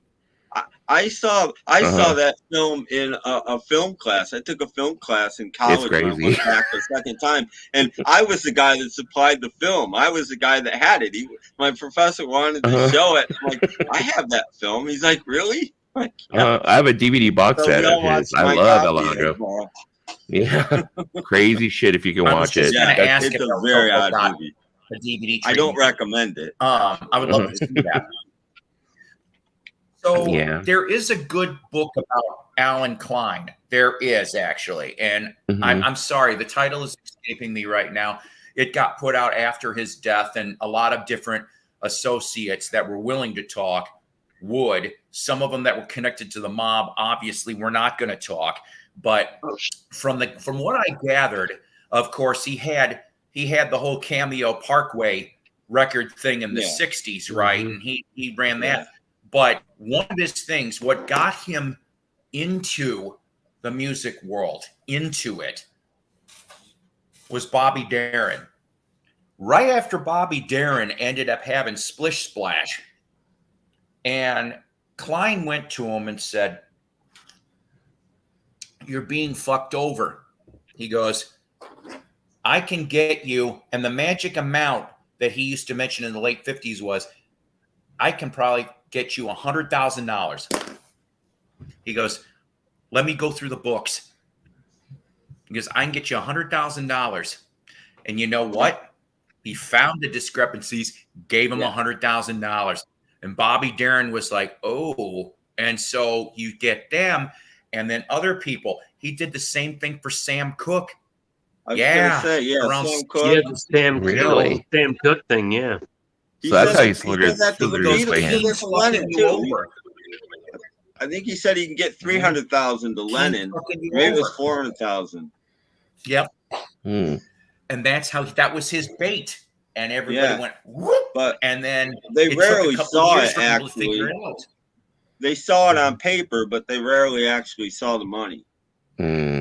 He got the money, Yeah. but it doesn't mean that the artist got the money. He got the money. Yeah, he got the money. Yeah. You know, now I may be wrong, but wasn't it in The Godfather the one actor that they tried to get him out of a contract? Everybody said it was supposed to be based on Frank Sinatra, but I had heard also that it was based on Bobby Darin, the one who, when he goes and he puts the head in the director's bed or whatever to get him out of the contract, blah blah blah, whatever. Oh. The horse's head. Oh, the horse head? I don't know. Yeah, I remember. I don't know. There was another guy too. I don't know his name, but the guy that ran Roulette was just as bad. Oh, Roulette Records. He Morris was definitely mob tied. That guy. Roulette was a mob label. Yeah, Morris Levy. Yeah, Morris Levy. Morris Levy. Yeah, right here. Morris Levy. This book right here. Tommy James. There you go. This Here, I'm book is gonna make it biggest. amazing. It's great. Yeah. I got to read that book. Yep. Oh, Who's it by? It was Your supposed to be fingers a kind of movie. blocking. Martin Fitzpatrick. that's Tommy James. Yeah. Okay. Well, Is that like a Here, show it biography? again. or- My internet's being slow. Show it again, please. a great book. Me, the mob, Even if and you the don't like music. Tommy James, Yeah. the stories Yeah. are worth its weight in gold. Mhm. And That's you what will I'm find thinking. out multiple Yeah. screwage from Morris Levy. And you will get a Lennon story or two. He's mentioned in there too, because Tommy James was up at Morris's farm. Yeah, he was up at the showed farm like when Lennon was rehearsing, like, you know, the rock and roll oldies album, you know, there or whatever. Does that cover like the payola scandals and stuff too, or? Yep. It's yeah, but it's pretty much just like the Tommy James, like, you Mostly know, his like 60, 62 up through like 75. Like yeah, I think the payola scandals are more like the 50s with Ellen Freed and stuff like that.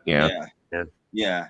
And Dick there Clark was a lot of weird scot free. Yeah. Oh shit. He should have. And the thing is, like, he's not bitter like Tommy James in that whole book. Like, he's like, well, you know, like, he was my friend. He took care of me and all this stuff. It's like, you know, yeah, he fucked me out of like $40 million over like 12 years. But, like, you know, he was my friend. It's like no, it's like, shut up. Well, he had musical Stockholm Bobby syndrome. Fuller too. That's what he had. Well, it could be a Stockholm syndrome. Yes. That's funny you bring up Bobby Fuller. I am reading Randy Fuller. Let me get the cover. I'll show you. I'm in the middle of it right now, actually. Really good read at this point. Lisa wrote, "Protect Stephen Schnee." He's not that old. Protect Albert. She's just throwing names out. Protect Al Pacino. Maybe he's being managed by Alan Klein. I don't know. Okay, there you go. Who are we talking about? Stephen Schnee. It said protect Stephen Schnee. Oh. Stephen Schnee. I was like, I said maybe he's being managed by Alan Klein. He's protected. Oh, okay. It's co-written by his brother Randy. Here's a nice back pick. We're just getting to the point in the book. I'm trying to find another nice picture. Here's them live at PJ's Club in '65. But we're getting to the point in the book where the Bobby Fuller Four are just starting to get formed. Around like 3/4 of them around 62, 63 are in the same band. And Randy Fuller isn't there yet, but the rest of them are. But I'm going to mention the opening chapter real quick, though. It was actually a prologue to this book. So Bobby's dead already. The family took possession of the car, and it reeked of gas. Nobody cleaned it because they had to do all the. You'd think, though, after they were done with the evidence, but you're talking mid-60s, right? So I don't know what they would have done for crime scene photos. There was no DNA, but what the hell? So imagine Randy Fuller is driving Bobby's car with parents in the back seat. It's reeking of gas. There's no AC. Hot tech on the way to Texas. Hot as hell, 100 degrees. Even with the window down, it's not helping. There's newspapers there's nobody in the passenger seat for Randy, but it's matted with damp newspapers because of the blood from his head when his head landed like this onto the passenger seat. So this is kind of sort of gross if you think about it. So he rolls the window down to try to get some type of relief since the AC is not working and the gas smell and everything. So there's a big gust of wind that comes into the car. The newspapers literally lift off the fucking passenger seat and go smack right into the parents' and Randy's face with the blood on the. And he literally like into the shoulder of the road, gets out, throws the fucking newspapers, and he's almost like, fuck it, I'm done. So that's how the book starts. And I'm just like, ooh, And that's how it So, starts. but I never heard that story. And this book was made. It's a small 2014. It was made. Oh, okay. I'm told it's a half hard book to find, and I found this damn thing for $1 at a local resale. I was like, holy crap! Because I think I can't remember if the co-author. Maybe I'm getting my facts wrong, but there's a dude in Australia that is like a mega huge Bobby Fuller fan. It could be a total different book, but it was Australia press originally within the last decade. I don't know if, like I said, I don't know if this says something, because Randy was involved in it too for a little bit, and it ran out of print very quickly. And so a lot of these fans are like, well, what the hell? Because it was going for $100, $200 on eBay. And so it's finally getting re-released with extra info. So I may get that too eventually. It's not out yet, but it will be. Didn't they do a documentary on him on Bobby Fuller? I could have sworn they did a documentary on him recently, didn't they? I think there was something. I'm going to make a cup of tea. I'll be right back. Okie dokie. John, you're lucky. John Dark Wizard. I would love to meet Tommy James. I've got, let's see, what do I have? I've got greatest hits. I've got, okay, so, okay, my favorite Tommy James song. I mean, a lot of the hits were great, but I'm sorry, I have a soft spot, and even my stupid corporate radio station will play this song. Dragging the Line. I've always loved Dragging the Line. It's like, it's just, to me, it's one of those perfect Tommy James songs. I'm like, shit, but I mean, it's got dumb lyrics like hugging a tree when you get near it. But I'm like, but then in one line, he talks about him heading for suicide. I'm going, what the hell kind of, but it's like dragging the line. And I'm like, it's still catchy anyway. It's like, it's one of those kick-ass songs. But there's a great song on the, on the Moni Moni album called I'm Taken, and apparently that was supposed to be a single.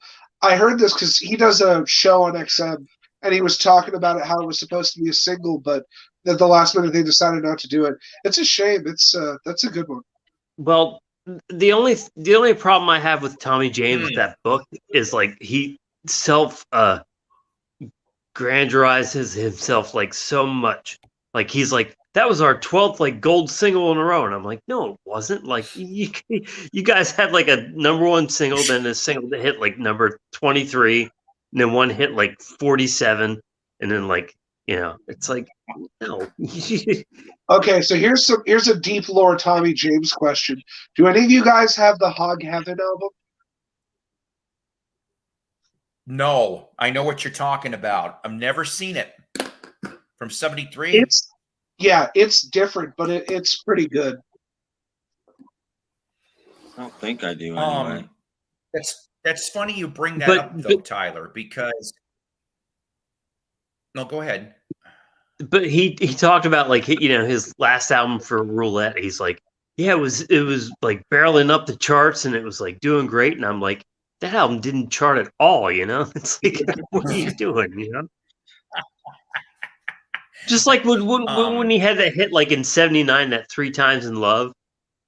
He's like, oh yeah, that was like a top 10 single I had without Morris Levy, and it's like that reached number 19. Like that wasn't a top 10 single at all. Yeah, it was okay. It was an okay song. I was glad to see him back on the charts. Yeah, it was a great song, but like it wasn't a top 10 gold single like he says like in the book.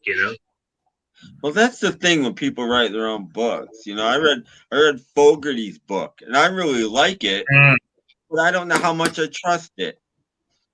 Yeah. See, that's what was great about. The Arthur Lee book was that way too, because it was part of an autobiography and started, but somebody else wrote in other stuff. But there's other ones where it'll be like the artist will tell their stories and all that, and somebody else will like organize it and put it together. Mm-hmm. Like I have a P.F. Sloan autobiography, but it's written with somebody else too, so it kind of balances it a bit. I need to go back and finish that. That was pretty cool. I never finished it, but that was. I would love to read the Arthur Lee book. Like you should get it.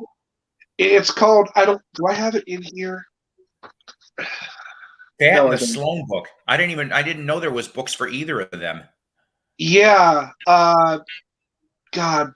You know what? Give me a second. I'll go find them and I can show you the covers. I'll be right back. Okay. It's funny. I read Mick Fleetwood's book. I believe it.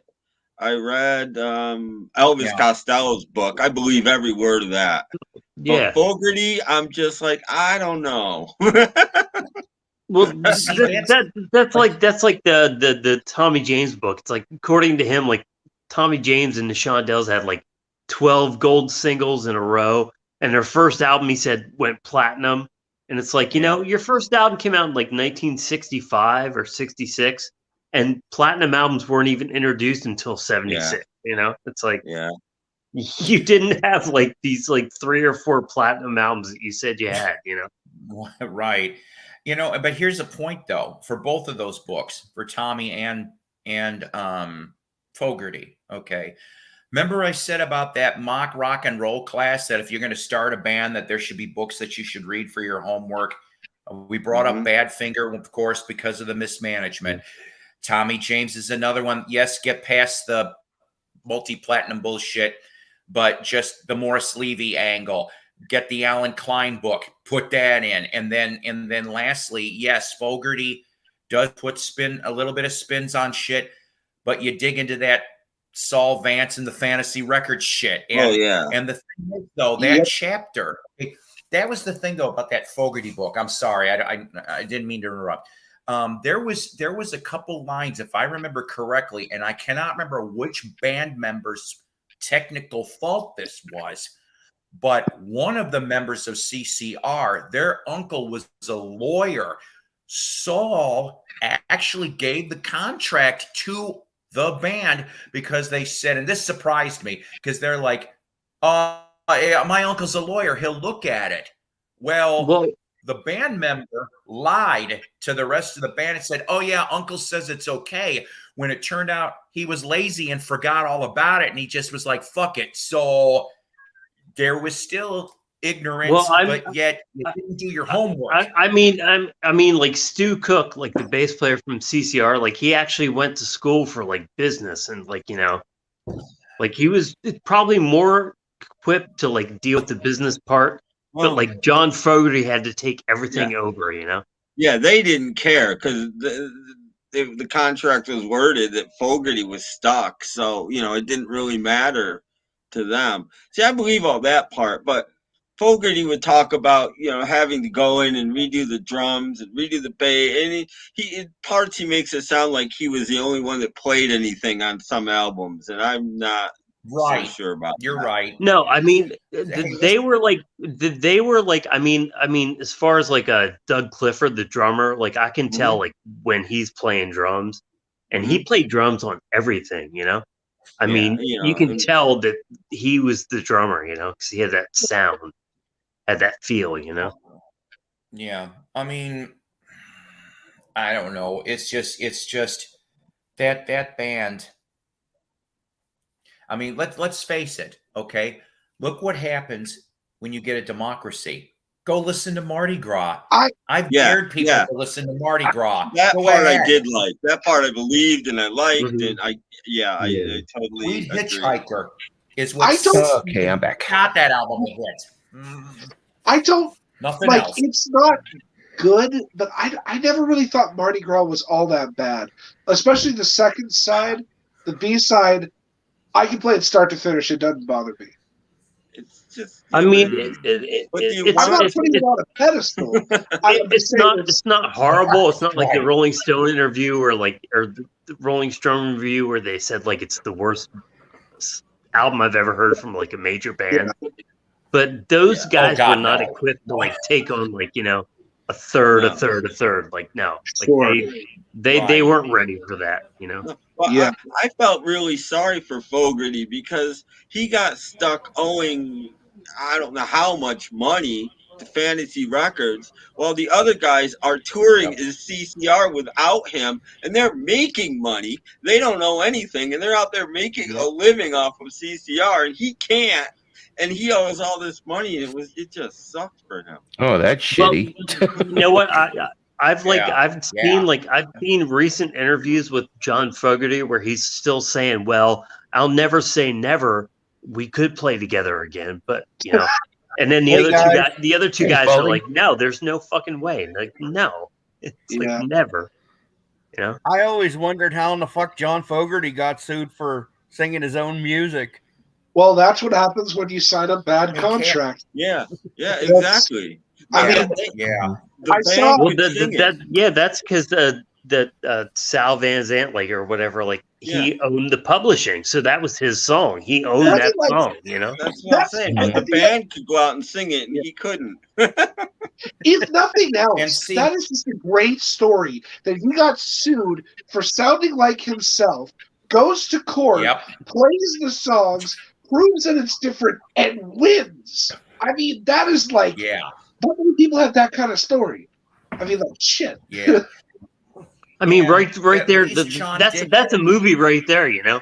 Like that's a movie right there. Right. John Fogerty could Right. do like a Definitely. Bohemian Rhapsody type movie just from like the mid to late '80s, where like he There's was a going lot through of this fans legal that- thing. All the you know? drama. Yeah.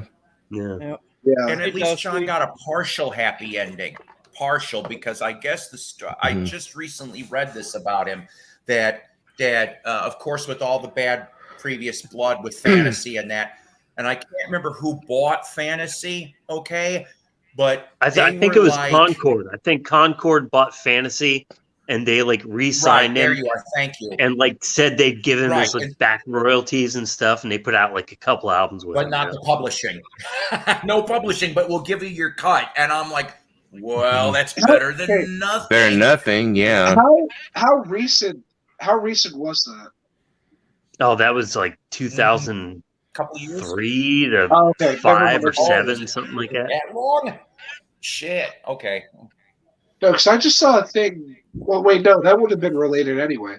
For some reason, my Facebook, I keep getting advertisements for a reissue of Blue Ridge Rangers, like a lot, and I don't know why. But so it was a far off. It's unrelated. Then never mind. Mhm. Well, he Cap, put out that Blu-ray And again- range. He put out that like the second volume of that Blue Oh, Ridge Rangers 2 okay. Oh, Yeah. I didn't back know in that. the early 2000s. Yeah. Hmm. Huh. How did I, I don't miss really that? know his solo stuff at all, really. I mean, like everybody I want knows Hoodoo Sunny to get Field a and stuff. release.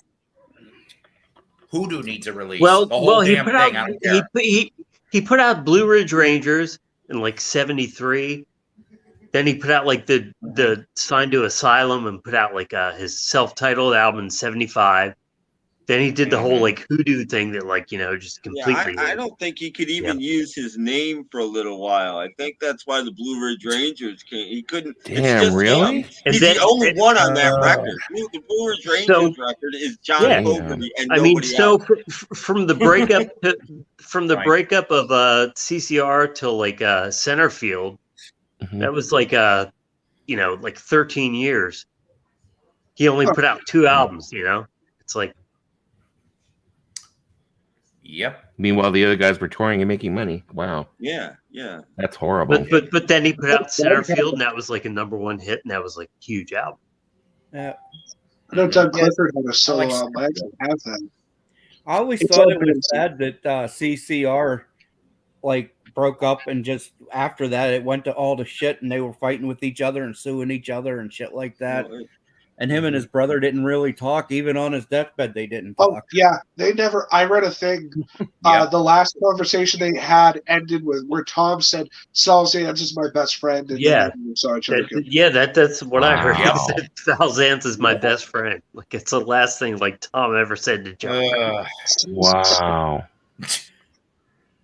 And he'll join you in hell, sir.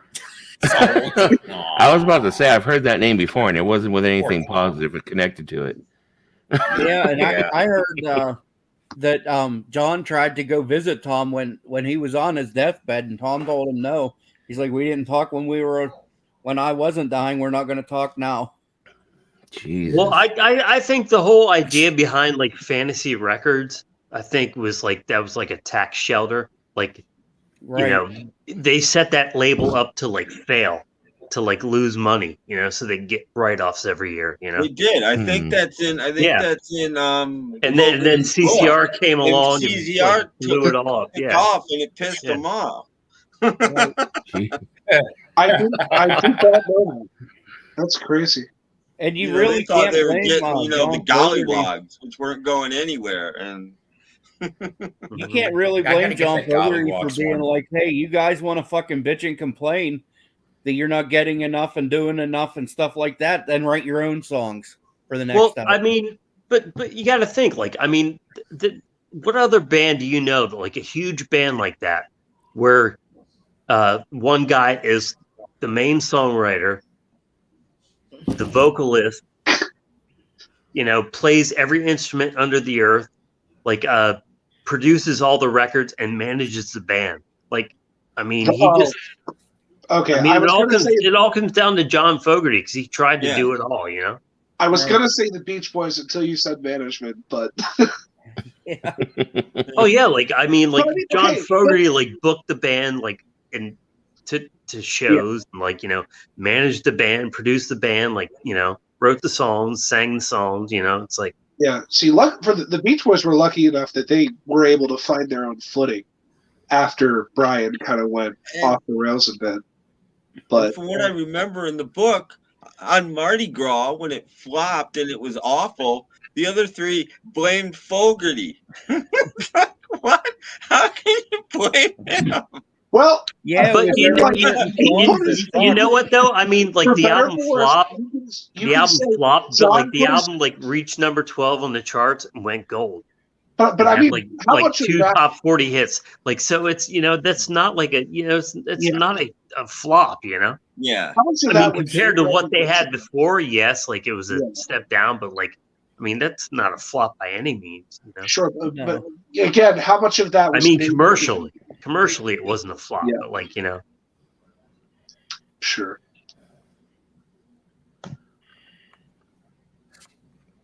Yeah, for any other band, that would have been a decent album. Yeah, for any other band, like that would have been a huge like win, you know. But sure. Like, you know. But that's what happens when you get, you know, you have a few great albums or one great album, and it's like, where the fuck do you go from here? There's nowhere to go but down. You can't top it. Like Michael Jackson with Thriller. It's like, where in the fuck do you go from here? You can't top it. Yeah. There's no way to top it. Well, I mean, as good as their albums were, Creedence was primarily a singles band, though. I mean, that's where the emphasis they were. went. Yeah, they were a singles band. Yeah, I think they're still like the band with the most number 2 singles without ever having a number 1. I think they had like something like 6 or 8 that like number 2 singles, you know. I'd be like, what the fuck? Almost without ever getting there, having but a not number quite. 1. Yeah. Well, it could be worse. I mean, at least. I mean, they had a couple number 1 albums, but like singles, like no. You know what? At least they were trying. Go ahead. Oh, hang on a minute. Which is the 45 Hang box. on a minute. And if you don't know the album tracks by Creedence, there's literally nothing else you need except this. Yeah. A's and B's, because a lot of their singles were double A sides. And they're all in glorious mono. Yeah, like that whole single collection is in mono. Yeah, that's nice. And they're all in picture sleeves.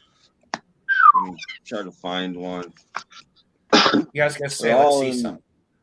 They're all in picture sleeves. Wow. Here. Yeah, and like a lot of their singles were like double A sides. You know, I mean, they had like a lot of them were. This is the first. I mean, single. look at that last one, like Green River and Commotion. They were both like top 40 hits. You know. Yeah. Mm-hmm. And let's see, Bad Moon Rising, Lodi.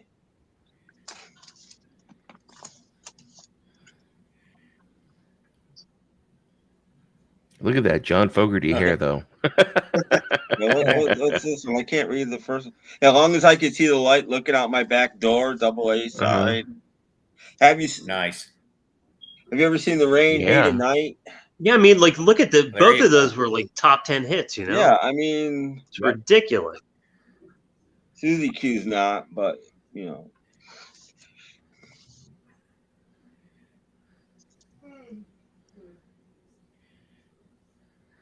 Hmm.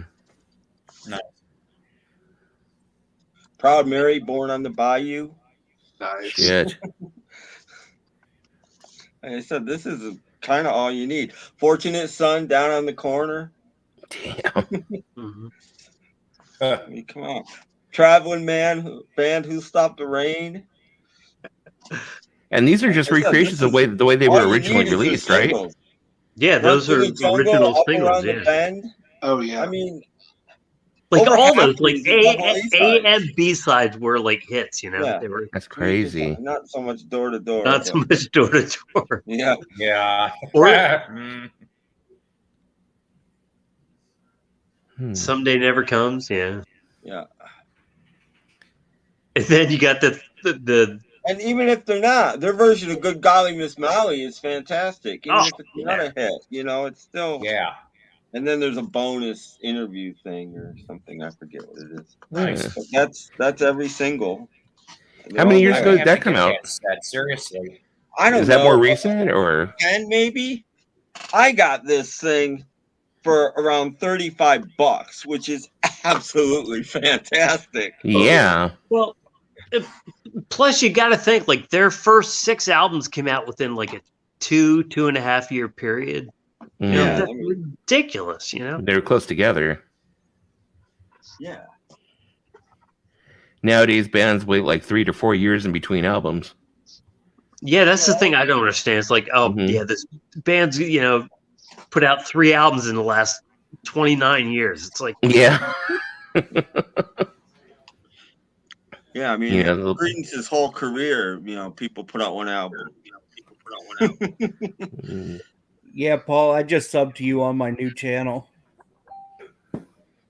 Oh, thank that's you. that's like the Beatles. Like I think some bands like put out an album in like. Wait a minute. Like if a band like puts an album out in 2013 and then put their next album out in 2020, I mean that's not a huge thing now because that's what people do. But that's the whole Beatles career, and that whole you take like 63 to 70, Well, that's why I think musicians back then were much more talented than they are now to be able to do that. And they had to. I mean, most artists in the 60s were signed for 2 albums and 3 singles a year, minimum. Jesus. And that's crazy. That amount of production. Well, I mean, comparing it to some did today's more standards. than that.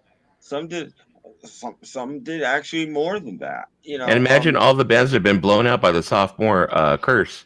Yeah. None of them would have lasted, Well, if you think about it, look at the Beatles and how short of a career span they had from maybe 63 or 60, around 62 or 63 to 70, yeah.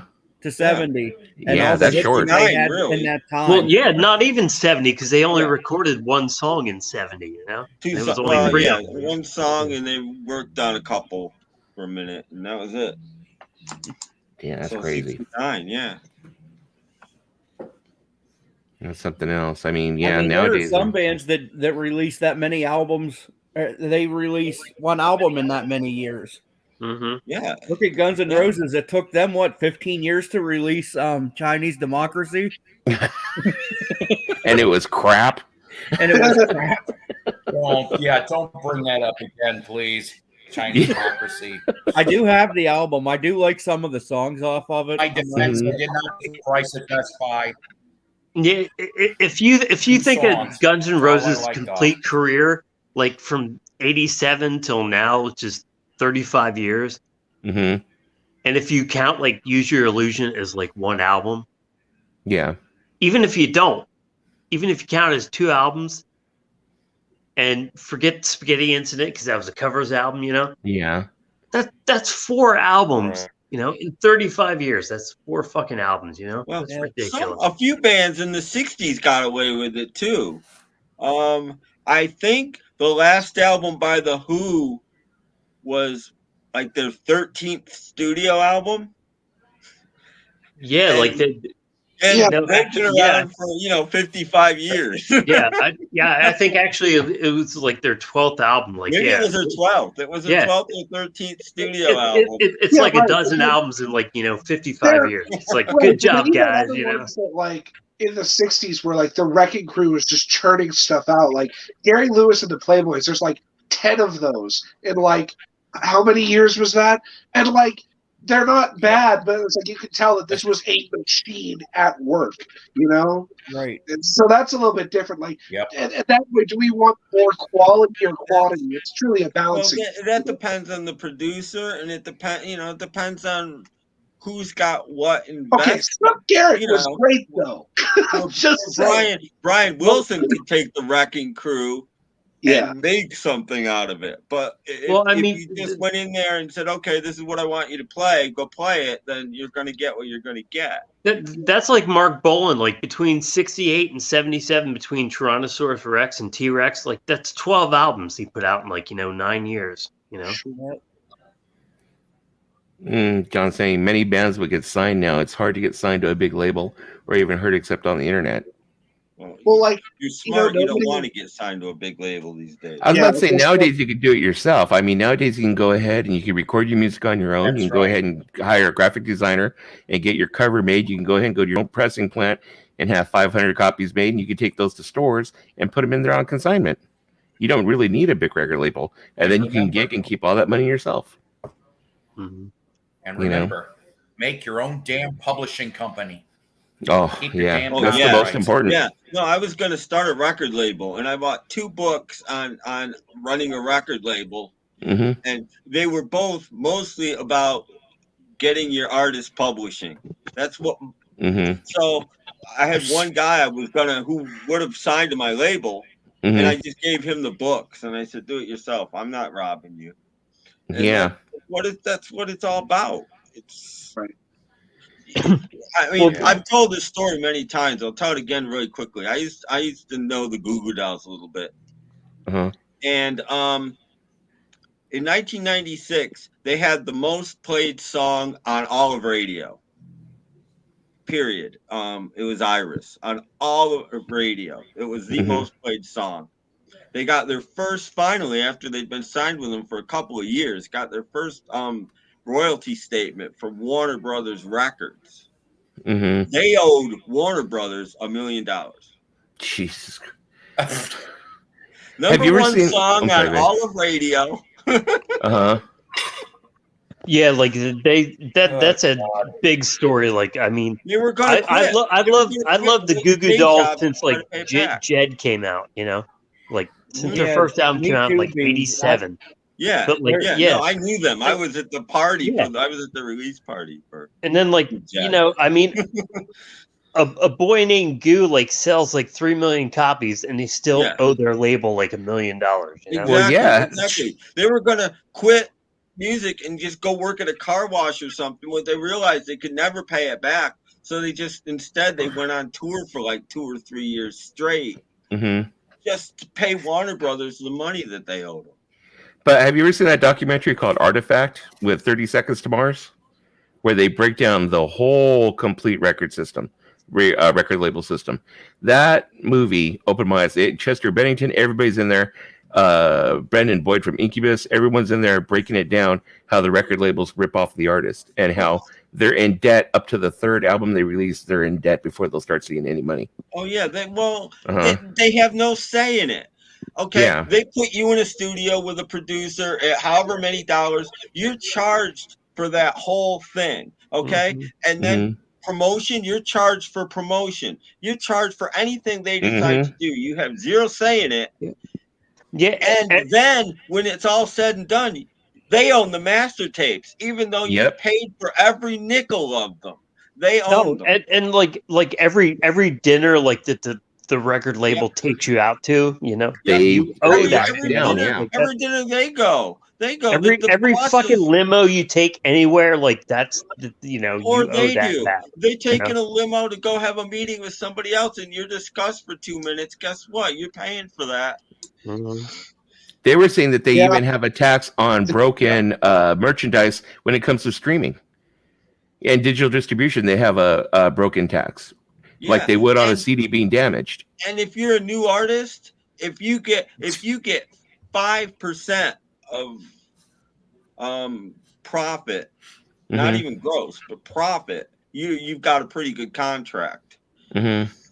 Well, and plus, like now you got like now you got like all these major labels, like they want to sign a 360 deal where they get like a cut of all the merchandise and the everything. touring. You know, it's like, which is what bands used to like. Yeah.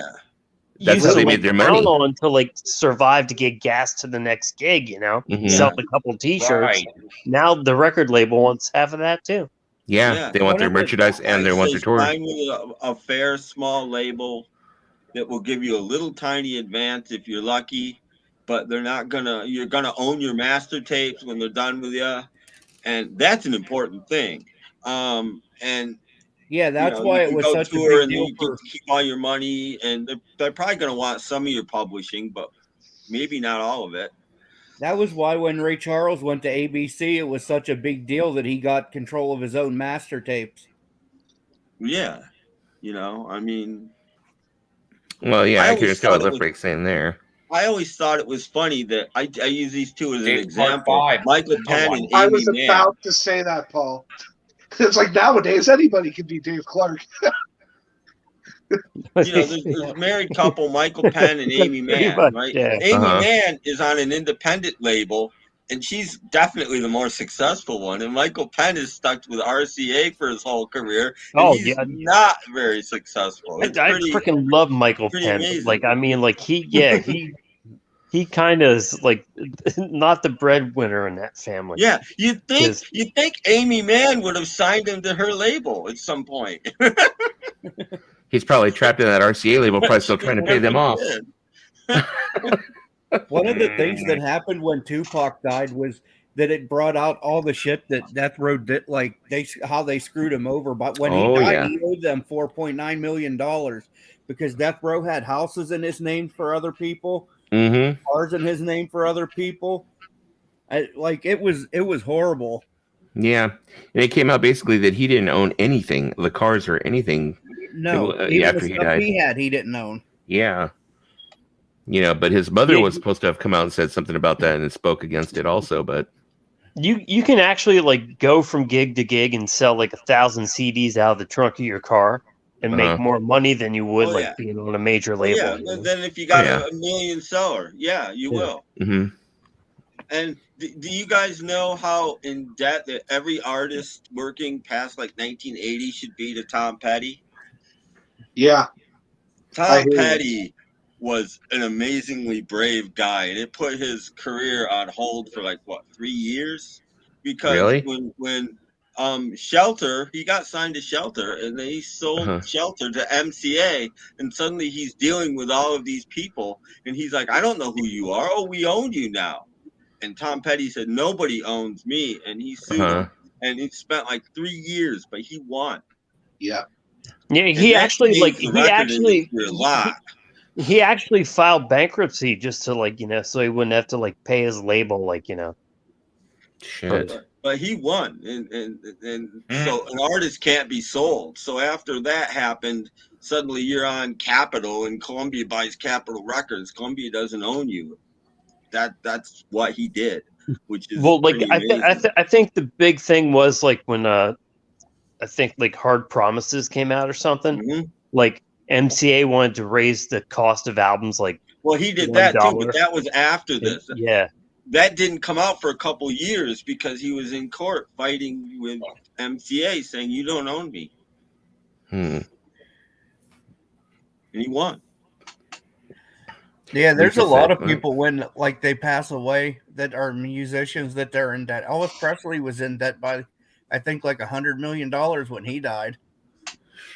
It was crazy how much he owed.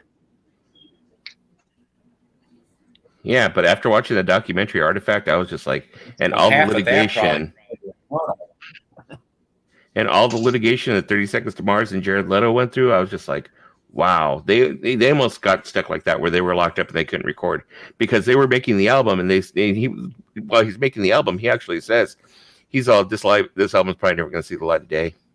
He's all, we're so tied up in litigation. He's all, this album's probably never going to see the light of day. But it did, but... Yeah, lucky for him, he's a movie star too. So yeah, so he had other lawyers and stuff, and also, I mean, he irritates me because I like his music, but his cult shit just irritates me. So because it is a cult.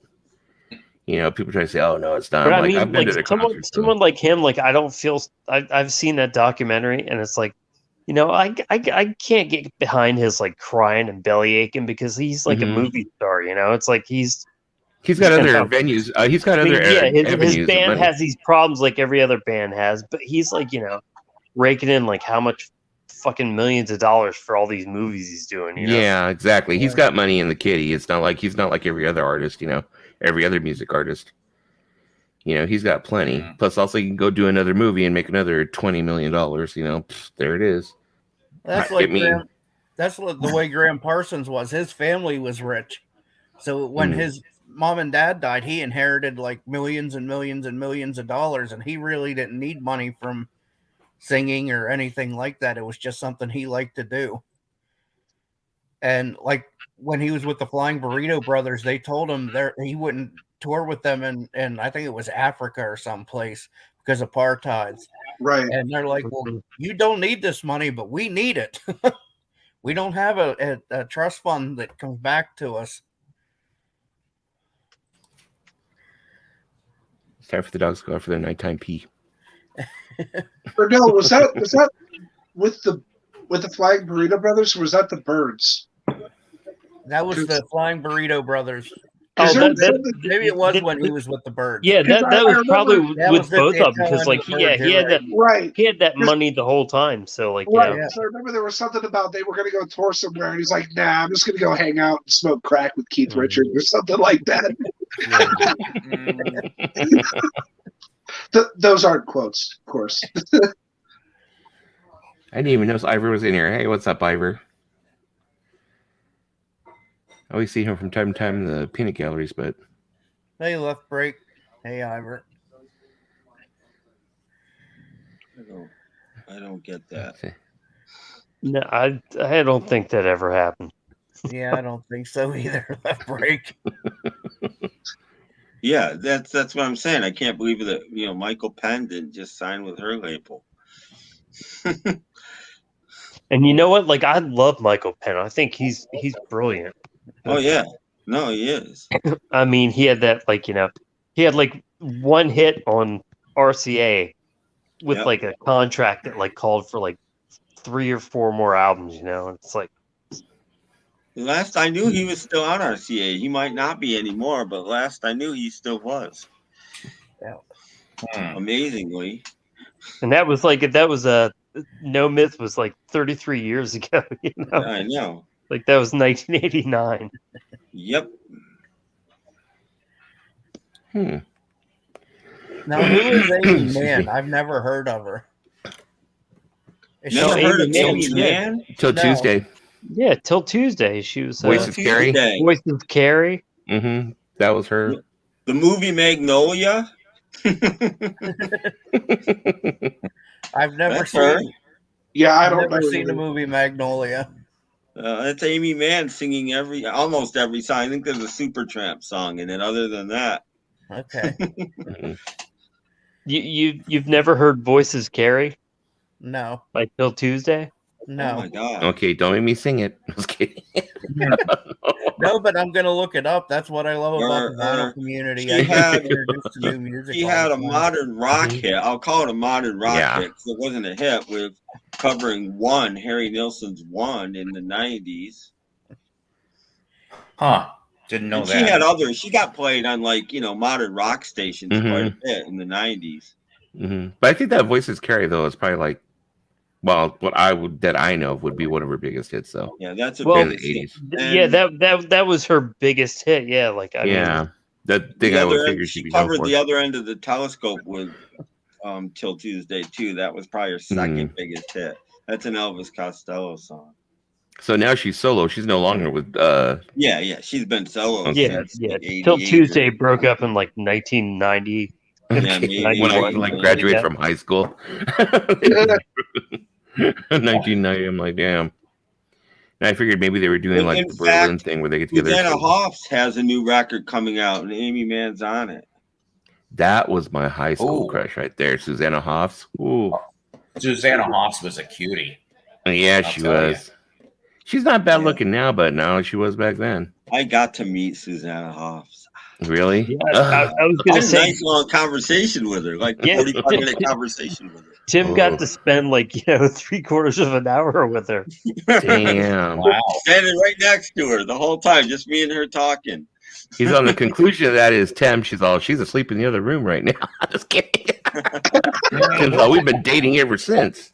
Yeah, Tim's He's like, I you just want like to to talk keep- to her? He's all, I just like to keep out of the spotlight. That's the reason why nobody knows about me. Let's go into the bedroom and watch her sleep. Last year, I hadn't seen her in a while, and last year when God, what's his name from Billy Joe from Green Day was doing his whatever Mondays. I forget what it was called. No Fun Mondays or something like that. Every Monday he'd come out with a new song, a cover of some song, and he did Manic Monday, and the screen is split, and Susanna Hoffs is on guitar with him, and she's looking amazing. I'm like, she looks amazing. I mean, she's a couple years older than I am. I'm older than dirt. And she's looking amazing. And she's bopping around the room playing guitar. She doesn't sing on it at all. But she's who? Oh, I'm sorry. Speaking of female groups, you know who's kind of funny to see now? Is the Go-Go's. They have way slowed down. Have you seen them recently? They're still around? Yeah. They're going to be playing pretty soon out here in Hollywood. They just got in the Rock and Roll Hall of Fame last year. They're playing the Whiskey Go-Go in a couple last year. I don't think it came out on any format except digital, called Club Zero. It was a pretty good song. Yeah, they slowed down big time. They did that, during quarantine. They did the song From Home. They did Our Lips Are Sealed, and yeah, they ain't moving like they used to. And Belinda Carlisle, her face looks like she's gone through a wind tunnel. Wow. Yeah, that facelift did not come out nice. Still looks good, I think. Yeah. Yeah, Jane looks, I think, the best out of all of them. Yeah, and she's got the whole gray hair thing going. She ain't dyeing her hair. She got the whole gray. She looks good. Yeah, she always looked good to me. She's just letting it fly, Yeah, Jane was my go-go. Yeah, she was the cutest I thought of out of all of them. But but I was like noticing. I was like, damn, Belinda Carlisle is like, someone ain't telling her about that facelift that it's not doing it. No, she used to be a little chunky when they first started. Yeah. If she was a little chunky now, she'd probably look better. Probably, yeah. Probably, yeah. Yeah, I didn't watch the documentary on them, Just but remember that Rolling Stone magazine cover with all of them. There was a bunch of porn videos of them that leaked, the groupie tapes. They had male groupies, and they used to do their thing, and there was a bunch of videotapes that leaked. Yeah, they were crazier than any male band ever. Exactly. Like they did some fucking weird stuff, Yeah, Dude, definitely. Go-Go's? Is that who you guys are talking about? The Go-Go's? Yeah. You're saying that during those videos, their lips were not sealed. Not at all. Not at all. And they weren't being sexually but they were definitely head over heels sometimes. They were head over heels, yes. Let's put it, they were the ones. Which I think that might be my favorite, of all their hits. I think that's my favorite song there. Head Over Heels was a great song. It did. It had that bass line. I like this. Song. Awesome. Yeah. The original version of We Got the Beat is my favorite. They re-recorded it for the album. It was on Stiff. That's really. My favorite. Yeah. I didn't know. I have. Yeah, I have the Runaways' very first album. It's a Japanese promo press. Yeah, our Lips Are Sealed I love, but Head Over Heels from their third album, Talk Show, was that was a great song. That's a fun song to play. I played that in many bands I've been in. That's a great Robert song S. to play. said this to me. Damn. Oh yeah. And it's a different version. It's That's much very more cool. funky. It's much more punky, much more rocky. It's on Stiff.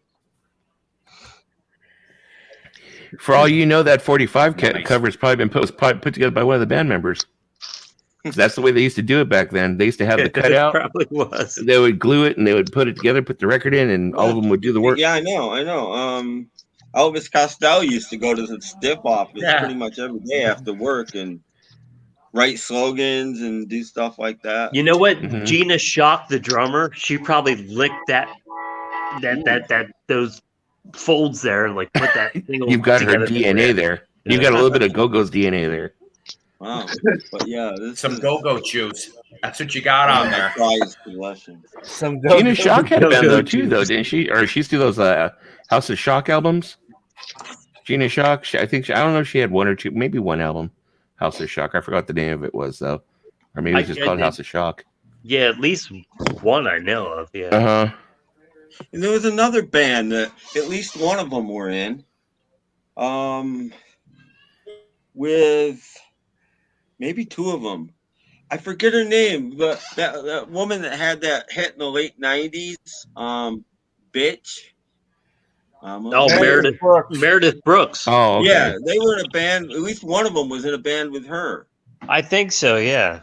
I forget the name of the band. Let's see. John the Dark Wizard said, saw Joe Jett. She and band played a free show on the square in town where I live. Where's he at? He looks very European. He does look very European. He looks very European. House of Freaks is the answer, it seems. Okay, that's the name of the album. Here we go. He said, Lift Break said, Little Richard not wanted to sing to new label. They said, then you never sing again anywhere. Yep, that's 50s, right? Yeah. We'll hang you over the that don't freaking... surprise me. You don't sing for us, you sing nowhere. You don't sing for That's me, all- you sing that's for right, no Little one. Richard. You don't sing for me, you sing for no We'll one. break your hands, Little Richard. He's all, and he told me I couldn't sing no more. He's all, you sing nowhere. I told him, child. Oh boy. I don't know. One of the more interesting Little Richard stories I remember hearing was late 50s. I think it was like 750, right? Paramount or Apollo or whatever. Buddy Holly was on the bill with Little Richard. Buddy Holly's in Little Richard's dressing room, and there's a pair of women, and basically, because Little Richard was bi anyway, but Little Richard was going to town with one, Buddy was going to town with the other one, and I guess the story goes that the stage announcer is going, next up, Buddy Holly and the Crickets, and Buddy's like, ah, fuck, goes off, pulls out, zips up, Ronnie, and then goes gets his guitar and plays right away. I'm like, okay. I said, if that's true, in a way, that'd be like a good fly on the wall moment. Like, Buddy Holly, I think You want to hear a bathroom story, Paul? I'm going to tell you, Paul, I'm going to tell you a bathroom story. Okay. There's this little dive place. It's like a nightclub in Long Beach. It's called, or what it used to be called, Live Bait. And they used to have bands playing there all the time. Well, at that time, what they had is they had the English Beat play there, when, of course, it was Dave Wakeling and who knows who else that he had out there playing with him, but he called them, the English Beat or whatever. So we go out there, I see him or whatever, So afterwards, I go in the bathroom and Dave Wakeling's taking a piss. So I go do my business, whatever. I was like, oh, great show, great gig, blah, blah, whatever. He goes, oh, thank you. And he puts his hand out to shake my hand. I was like, no, it's cool. I was like, no, it's cool, but great show. He hadn't washed his hands yet. I'm sorry. I don't love your music that much. I'm going to shake hands after you just, been peeing. Actually, as an F, when he said House of Freaks, I just remembered what that is. Like he said, the band. I saw them open up for Midnight Oil in 1986 with X. It was House of Freaks, X, and then Midnight Oil. Huh. So now I remember who that was. Wow. See, I'm getting old. I'm starting to forget. Well, there was a band called House of Freaks from Virginia with just a guitar and drummer. Yeah, I think that's who it was. From the early 90s, late 80s, like before like you had the White Stripes and the Black Keys and stuff. Yeah. Yeah, I remember Midnight Oil put on a hell of a show, though. I was really impressed. And I didn't even go for Midnight Oil. I went for X. But I remember the main thing I remember was when they came on stage, they had all these taxidermied animals behind them. And he was like saying, well, I want to introduce you to some of my friends back here. They're endangered species from Australia and blah, blah, blah. And like, this runs through my mind. So I'm like going, okay, you're saying they're endangered species, but you got them stuffed up on the fucking stage. What the fuck, dude? Can you show us like a film clip of them or something?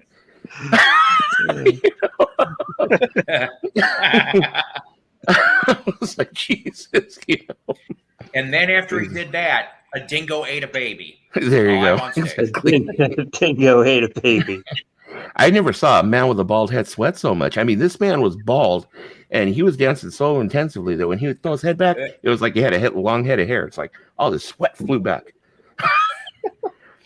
When he was done, I was tired. I was like, damn, I'm tired for you, buddy.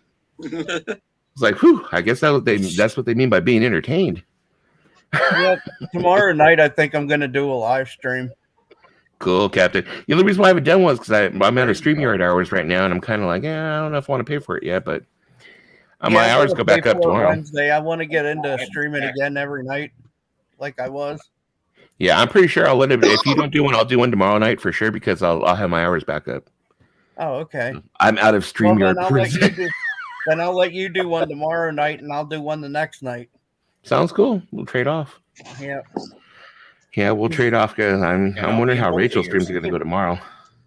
Because me and you, we always get the same people up on panel, pretty much. Yeah. It's like the late night crowd all hang together.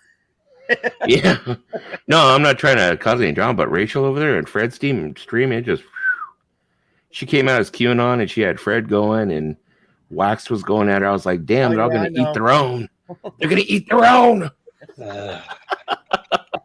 I was just like, ooh. I can't watch that shit. If it gets there, I turn it off. Something else. Yeah, did you see the comments I was putting in the peanut gallery, Dusty? No, I didn't. I'm sorry. Yeah, I put in there that QAnon is a bunch of crazy motherfuckers. Yeah, I just like. The only time I go there is if I see, you get the I don't even know what you call it, the little frame that shows the picture of what's going on. If I see somebody that doesn't belong there, I'll go look. Like the last person was a couple weeks ago, Telegram Sam was on. And I checked out Rachel's screen just to make sure she was okay. Yeah. Just to make sure she seemed okay, so I left. Yeah. Yeah, it's there we go, Slider. Telegram Sam. There we go.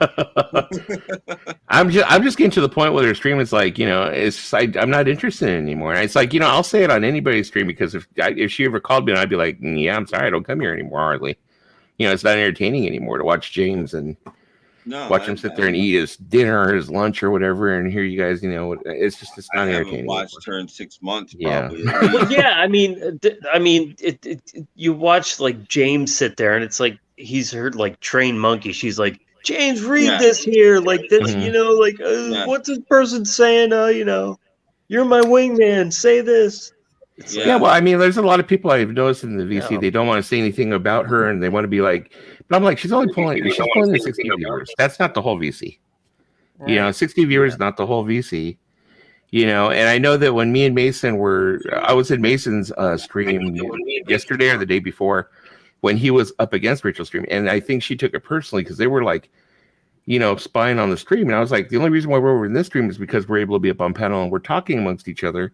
And we had been talking already before she started her stream. We were kind of like, well, why are we going to leave our stream? We're having fun talking amongst each other.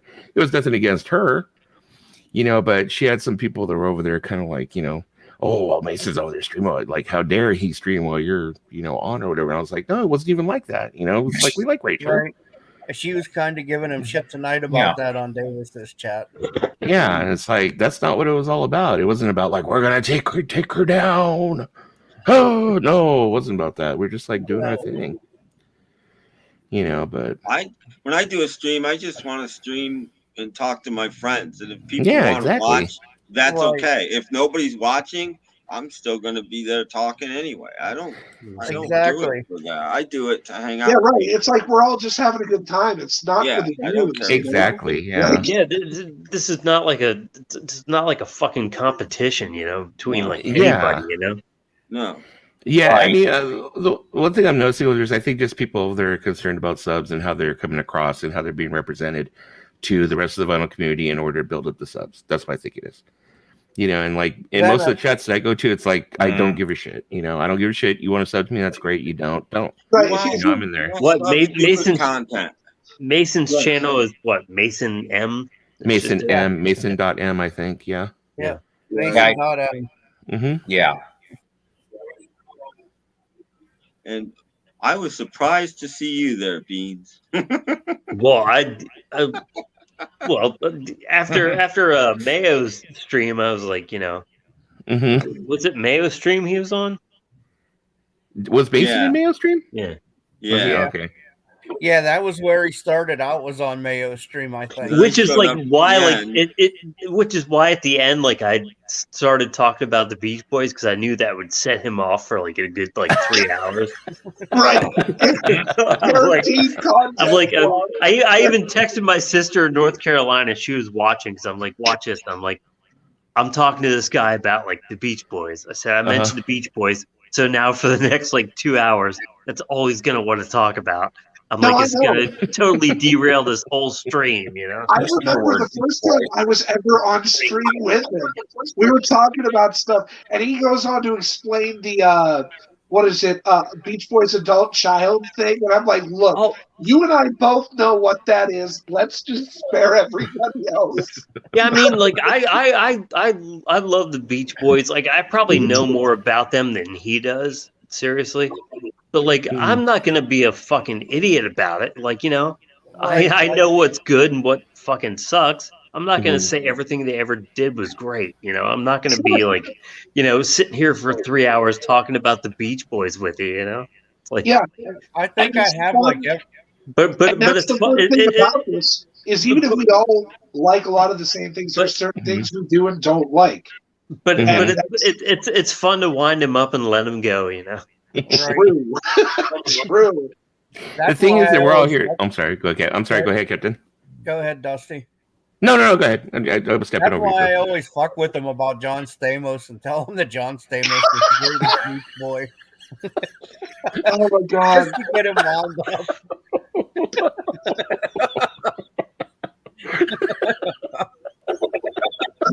Oh, shit. I'm gonna use that as my name if I ever go on one of his streams again. I'm gonna go up as John Stamos. John Stamos. Put it right there in your thing. Oh no, I like him. He just reminds me of that kid who's kind of awkward, but he tries and he's good. I like him. Because I get so frustrated. I don't want to be on his stream because I'm worried I'm just gonna go off on it. You know what? Sometimes. Yeah, I don't really mind him, but he puts me to mind of the kind of guy who, in 5 years, we're gonna find out that his family is buried behind the floorboards in his basement. Yep. Well, I went on his stream. I was the first one on his stream when he went on, and he literally sat there for 2 minutes just looking at the screen. I'm like, he didn't say a word. I'm like, Mason, my guy left. I'm like, what the? You guys just reminded me when I was in high school. I went to high school with a guy. He was killing prostitutes in Santa Ana. You can probably look him up on Google. I went to high school with him, and I remember when he was a kid like Mason. He was a nerdy kid. I remember him, and I remember me and some of my friends were on the baseball team. We used to protect him because kids would pick on him, and we liked him. Well, he turned around and killed 3 hookers in Santa Ana. They called him a serial killer. He's being put to death or some shit now. So you know what? Yeah, there's truth in what you're saying up there. Yeah, that's Mason. That's Mason right there. Let me mute there. Dogs were barking. No, but yeah. So yeah, there's truth in what you're saying there, Beans. Who knows? You never know. The reason it makes that's the thing. You never know. You never do know. God damn. Well, that would explain the last stream, eh, Paul? I'm out here in my car in the middle of the night in a parking lot.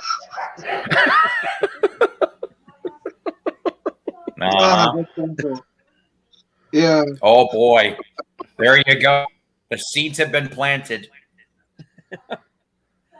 See, No, I he's a good kid. kind of hold Mason to like a different standard than I do most people, Mm-hmm. because I know that like mentally he's not all there. Yeah. He has I forget what the hell disorder it is that he has. Well, I think it's ADHD. We don't have okay. to. We don't have to blast it. We all get it. Yeah, because God knows, like I have a few disorders myself. You know, I'm Yeah, diagnosed as bipolar, man. I get it. It's I'm Yeah. bipolar too. You know, but, everybody's got the only something, difference, you know? the only difference is I don't kill hookers. well, right. I Yeah. don't do that either. Yeah. Yeah, and it was funny. I didn't know about it. One of my friends from high school called me and said, "Did this new station blah blah blah get in touch with you?"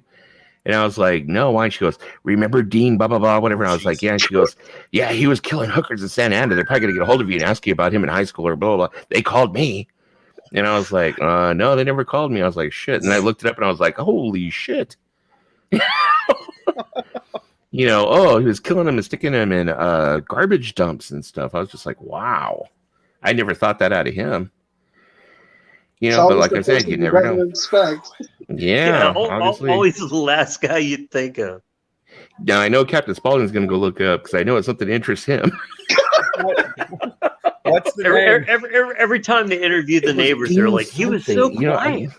Let me see if I can look it up real quick. He was such a respectable, quiet guy. Yeah, it was like, it's always the ones you least expect. Let me see what his name was. Dean something. Yeah, when was this? Would I have seen this on Law and Order Criminal Intent? No, but he had a. They stole I all think this. he had an interview on 60 Minutes or life. something. It was on 60 Minutes. Let me see here. Yeah, he actually had like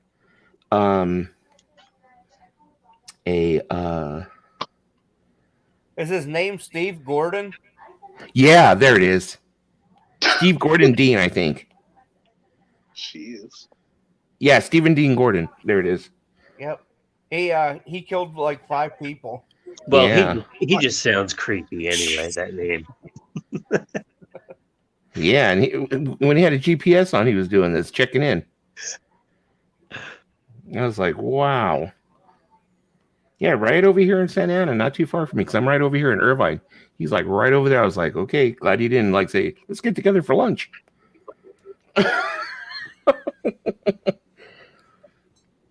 You know what though? You have to admire his commitment. You know, I mean, you know, Yeah, if there you're you go. into something, do it all the way. You know, Yeah, no half-assing it, I guess. Mission accomplished, I suppose.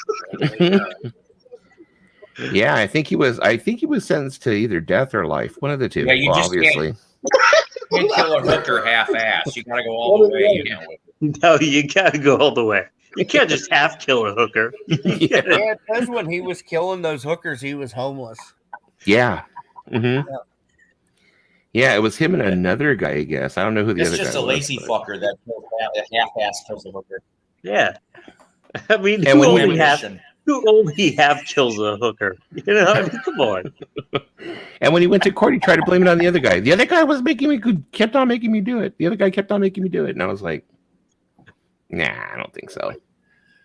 You know, I mean, I have friends that tell me we should finish this whole like case of beer, and I'll be like, oh, okay, you pulled my arm, but you ain't gonna pull my arm and tell me we should kill this hooker. No, I'm not cool. Yeah. I'm not down. You know what? We already paid for it. Let's finish the whole Let's thing. finish the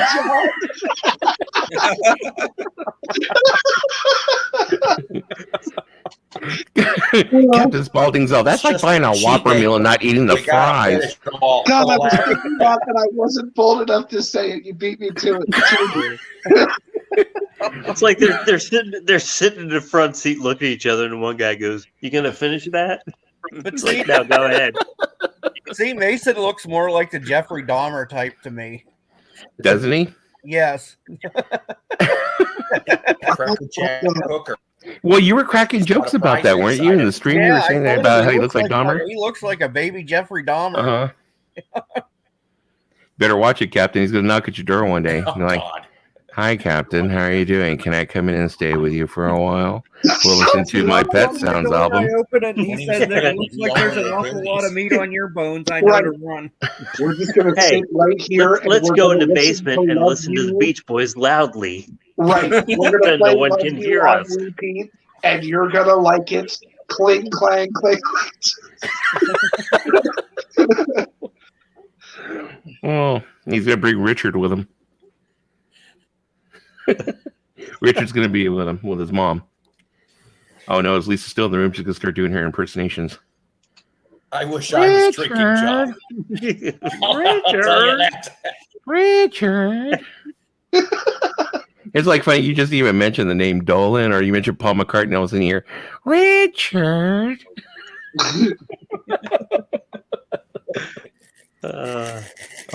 She hasn't put anything in the peanut gallery. I guess she's already gone to sleep for the night. Richard. Watch is gonna pop up. No, I'm still here. It was all those prayers of protection from all those celebrities and Richard. Oh, there you go. It's funny because what he like messaged me or texted me. What was it? A couple of nights ago, and he was like asking me if I was going to go on the streams. And I said, well, I've been asking to get come up on streams. People ask me, and he goes, "Oh, it must be nice to be popular. Everyone hates me." I was like, okay, or relax. He does that shit to me too. Every fucking night, Richard will message me and be like, "Everybody hates me." Oh, yeah, he does that to me too. Like, we'll be on like a stream, and like he'll be like, joking around with everybody and stuff. 5 minutes later, he'll like send me a Facebook message, and he'll be like, "You guys are all wankers. You're just making fun of me." That's what he it's like, no. I'm like, we're busting your balls. That's what we do with everybody that comes on the stream. Right. It's like, you know what I think, Beans? I think he types the same message and sends it to all of us. I think he's like, just like a blanket message to everybody. If you guys tell me that he messages you and bitching about being a man too, then I know that's what he's doing, because he does that to me all the time. Yeah, he's always like, "Hey, Lisa made me angry. She was picking on me." Lisa has been picking on you for the past couple of years. You're not used to this yet? You haven't built a thicker skin yet? I'm like, I keep on telling him, learn to pick on her back. That's what I told him one time. I'm like, if you're gonna have like any kind of presence on social media, like you need a little bit thicker skin. I'm like, yeah. Did you see how like the other 5 guys up here like talk to each other? We were all busting each other's balls. It's like, like he was talking about Invisible Ray was messing with him and stuff, and I was like, Invisible Ray told me to shove a carrot up my ass on a live stream. You didn't see me shrivel, did you? Yeah. I tried to tell him. I said, "Oh, really?" I said, "You want to see that?" I said, "Fuck yourself." He is terrified of Invisible Ray for some reason. I'm like, why are you fucking afraid of a pussy in the UK that wears a fucking potato sack on his head? You know what? Actually, that was the only. I think that's what won me the most respect was when I stood up to Ray and he jumped off the stream because I kept on fucking with him. I think that's what won me the respect. When I turned around and Invisible Ray was talking his shit, and I kept on. I was like, "Oh, really? You want to see that? You want to see that?" And I was like, fuck yourself. And he jumped off. I was like, "Whoa, okay." And everybody's like, "You know who that was?" I said, "No, I don't know who that was." but it was you were there, Dusty. It was that night that like he said that he was like a authenticator of like autographs and stuff. And he sent me all these messages going off about how we were making fun of him because like he could like authenticate all like dude, like the fuck are you talking about? If you weren't an idiot, we wouldn't be. Yeah, you say I can. It's like you're the one that said you could sniff out like authentic autographs from like anybody. It's like. Ivor, he wasn't nominated. I told him I was going to go outside and piss in the snow and ask him to authenticate. Yeah, he was in such a fucking snit that night about that. But what was so hilarious about that night is Lisa kept fucking with him because she kept on putting signatures on a pen. She goes, "Whose signature is that, Richard?"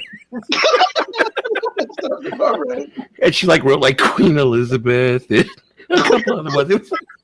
Well, of course, though he's not gonna like bitch to her about it because like that's his it's his queen. It's like it's like It's funny. He kept on going. He's like, she saw, who's this, Richard? Is this real Richard? Okay, wait a minute, Richard. And then she'd sign something right next to it. She'd go, how about this one, Richard? Is this real Richard? Oh, man. Then he jumped off. And, of course, then I got the message from him. He's like, oh, this place is making fun of me. Yeah, he just sent me a message that said wankers. And I'm like, what are you talking about? And it's like, you guys are all making fun of me. I was like, what do you want me to do? It's only so on my lap and spank her because, she's making fun of you? What do you want me to do? I was like, you got to handle that, bro.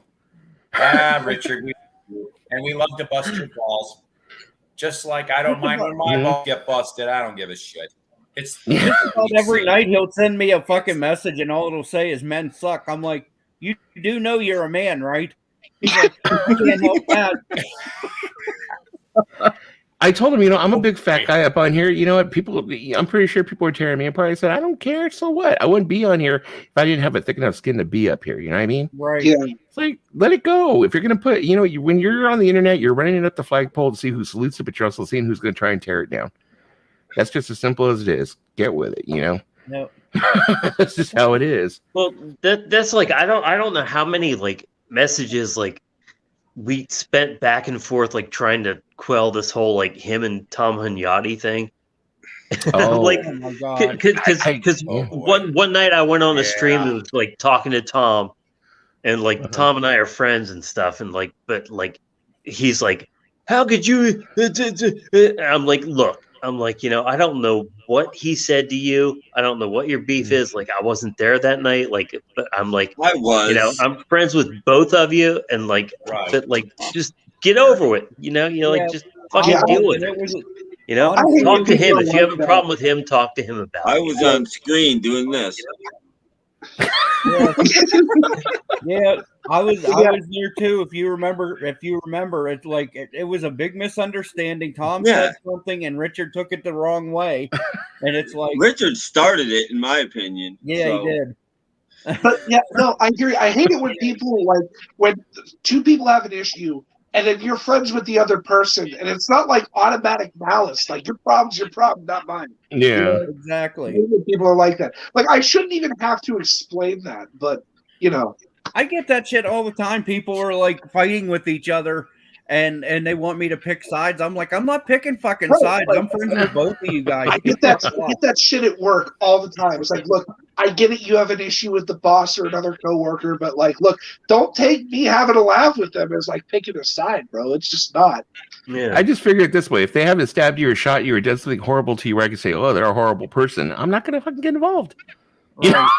Right. Yeah, right. Keep out of it. That's what I do. Yeah, it's like, oh, that's between you guys. Unless they do something completely horrible to you that I think they could do to another person, then maybe I'll end up thinking about it. And of course, right? Obviously, there's limits for everything. Yeah. But I mean, like that's just petty. Yeah. Right. Well, I mean, plus, like as far as this goes, it's like it's not like I even work with these people. It's like I live like 200 miles away from you.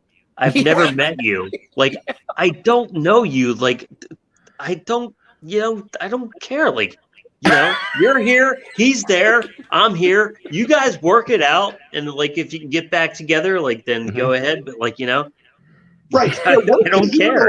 Talk about records or something. Like, that's what cracks me up. Whenever like it really gets intense, that's what cracks me up is when Tim pulls out. He's all, "This is a record." Tim will do that. This is a record. Yeah. But it was funny because even Tim had his problems because Tim, I remember one time you were bringing up the story about him and the turntable, and you had this look on your face, and you brought that. You just even brought it up, Richard and turntable. You see, look at his face. There it goes. Like it was the most excruciating thing you had gone through. Oh, it was. I tried to help him so hard, and it wasn't even. It was that he just wouldn't even consider listening to what I had to say. It's like he just shut down. It's like Robot Lost in Space, and they pulled his power pack. He literally just shut down. And what do? He's sitting there like, literally. That's why I went for a couple months without nothing to do with Richard. I unsubbed from his channel. I couldn't deal with it anymore. It's like funny Yeah, because I like, remember that whole Sorry, thing. Greg. It's like, it's like he got this turntable and it came broken. Yeah, It's the like, head was broken. and The remember head, we were the trying to guy tell that him, like, was are you not sure, told like, had a broken head. maybe you have like the wires crossed or something, or like something, I don't right? think it ever left the box. he didn't even want to know about it. He didn't even want to No. take like 2 seconds to like switch No. a couple wires and see I if don't maybe think that's it what ever. it was. I don't think it ever left the box. Is my final verdict on that. I think he's got a box with a turntable in his closet, and it's never seen the light of day, and that's it. That's what I think. Yeah, that K-Lac shelf that you guys got him too. That's not been put together either. It's still I in the wasn't fucking part of box. that. Thank you. Evermex is saying, why a carrot? It's so random. I don't know. That's what he told me. He started with a carrot or something. He was saying a carrot, and he probably just wanted me to share stuff my ass. He was mad at me. Richard asked me one time to teach him how to fucking edit videos, and I remember the whole Maybe ordeal Greg with was the going to start. share secrets. Guys, if he can't take a record player out of a box, forget video editing. There's no fucking That's what way. I was thinking. I remember the whole I'm ordeal not with the spending fucking, a year of my life trying to teach Richard how to edit. right. Oh, I had a hard Yeah, enough time teaching myself. Me and Tim were like, maybe like you have like maybe there's a built-in preamp, you don't have it turned on or something, like like check this out, like check out the wires. Yeah. And he's like, no, he didn't want to do anything he literally to shut try down. to fix it. No, he just He was hoping just someone like, could come kid in fix the it. corner Nope, going, nope, no, it's no, broken. no, It doesn't no. work.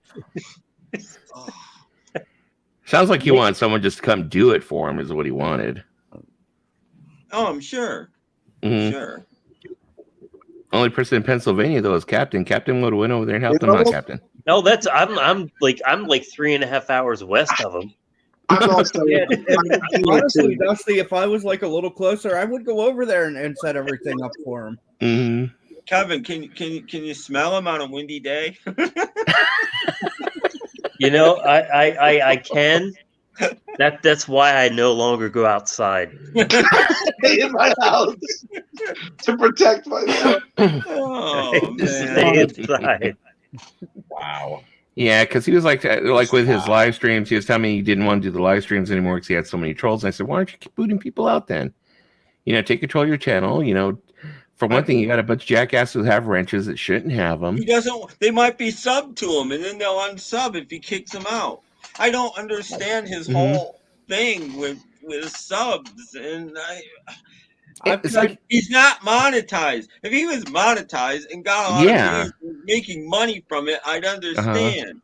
Yeah. But he's not, so I don't get it. He just sees it as a status thing, I guess, or something. And he notices too, like, because there's been a couple times, like 2 or 3 times, where like I got pissed at him and I unsubscribed to him. Yeah. And then when I eventually resubscribe, like right away, he's like, "Thanks for resubscribing." Yeah, he knew what I did. Okay. And for a Christmas present, I subscribed to him again, and he knew it. Yeah, that time that Rachel told everybody to unsubscribe to him because she was pissed off at him for going on to Brother Brian's. I thought he was going to have a fucking aneurysm because he lost like 50 subscribers at one time. Oh my god! Oh, remember when I used to do that in his stream, and I would joke about it. Of course, I was just joking, and I'm like, because he said something about like if he got to a certain amount of subscribers, and I'd go, "That's right, ladies and gentlemen, unsub right now to Richard the Music Maniac Richard, or Macamaniac in the subcat." Yeah. Now I'm just fucking with him because he's I like everybody here. I'm like the Switzerland. But it was funny because he'd go from I'm just kidding. I'm busting. It was funny because he'd go from like 605 to like 593 like within 10 minutes. Jesus. It was funny as hell though. The power of instant. He has to. I mean, you have to have at least 1,000 before you can get monetized, though, can't you? Yeah, you have to have 1,000 subscribers and then a certain number of view hours. Views, yeah. Yeah. I would think he probably has the view hours almost because I saw his page. He's got a lot of videos. But, the subs maybe almost, but I don't know. You have to have 14,000 view hours in a year. That's what it was. I couldn't remember. Yep. Damn. That was That's what a pissed me lot of off freaking about people. my losing my channel. I had like 328,000 view hours or something like that. Shit, so you were well above it then. Yeah. God, I never bothered Jesus. to look. Seriously, never bothered to look over 11 years almost. I don't know. I don't even know if I could figure that out. I just get the monthly stats, and I'm like, oh, okay.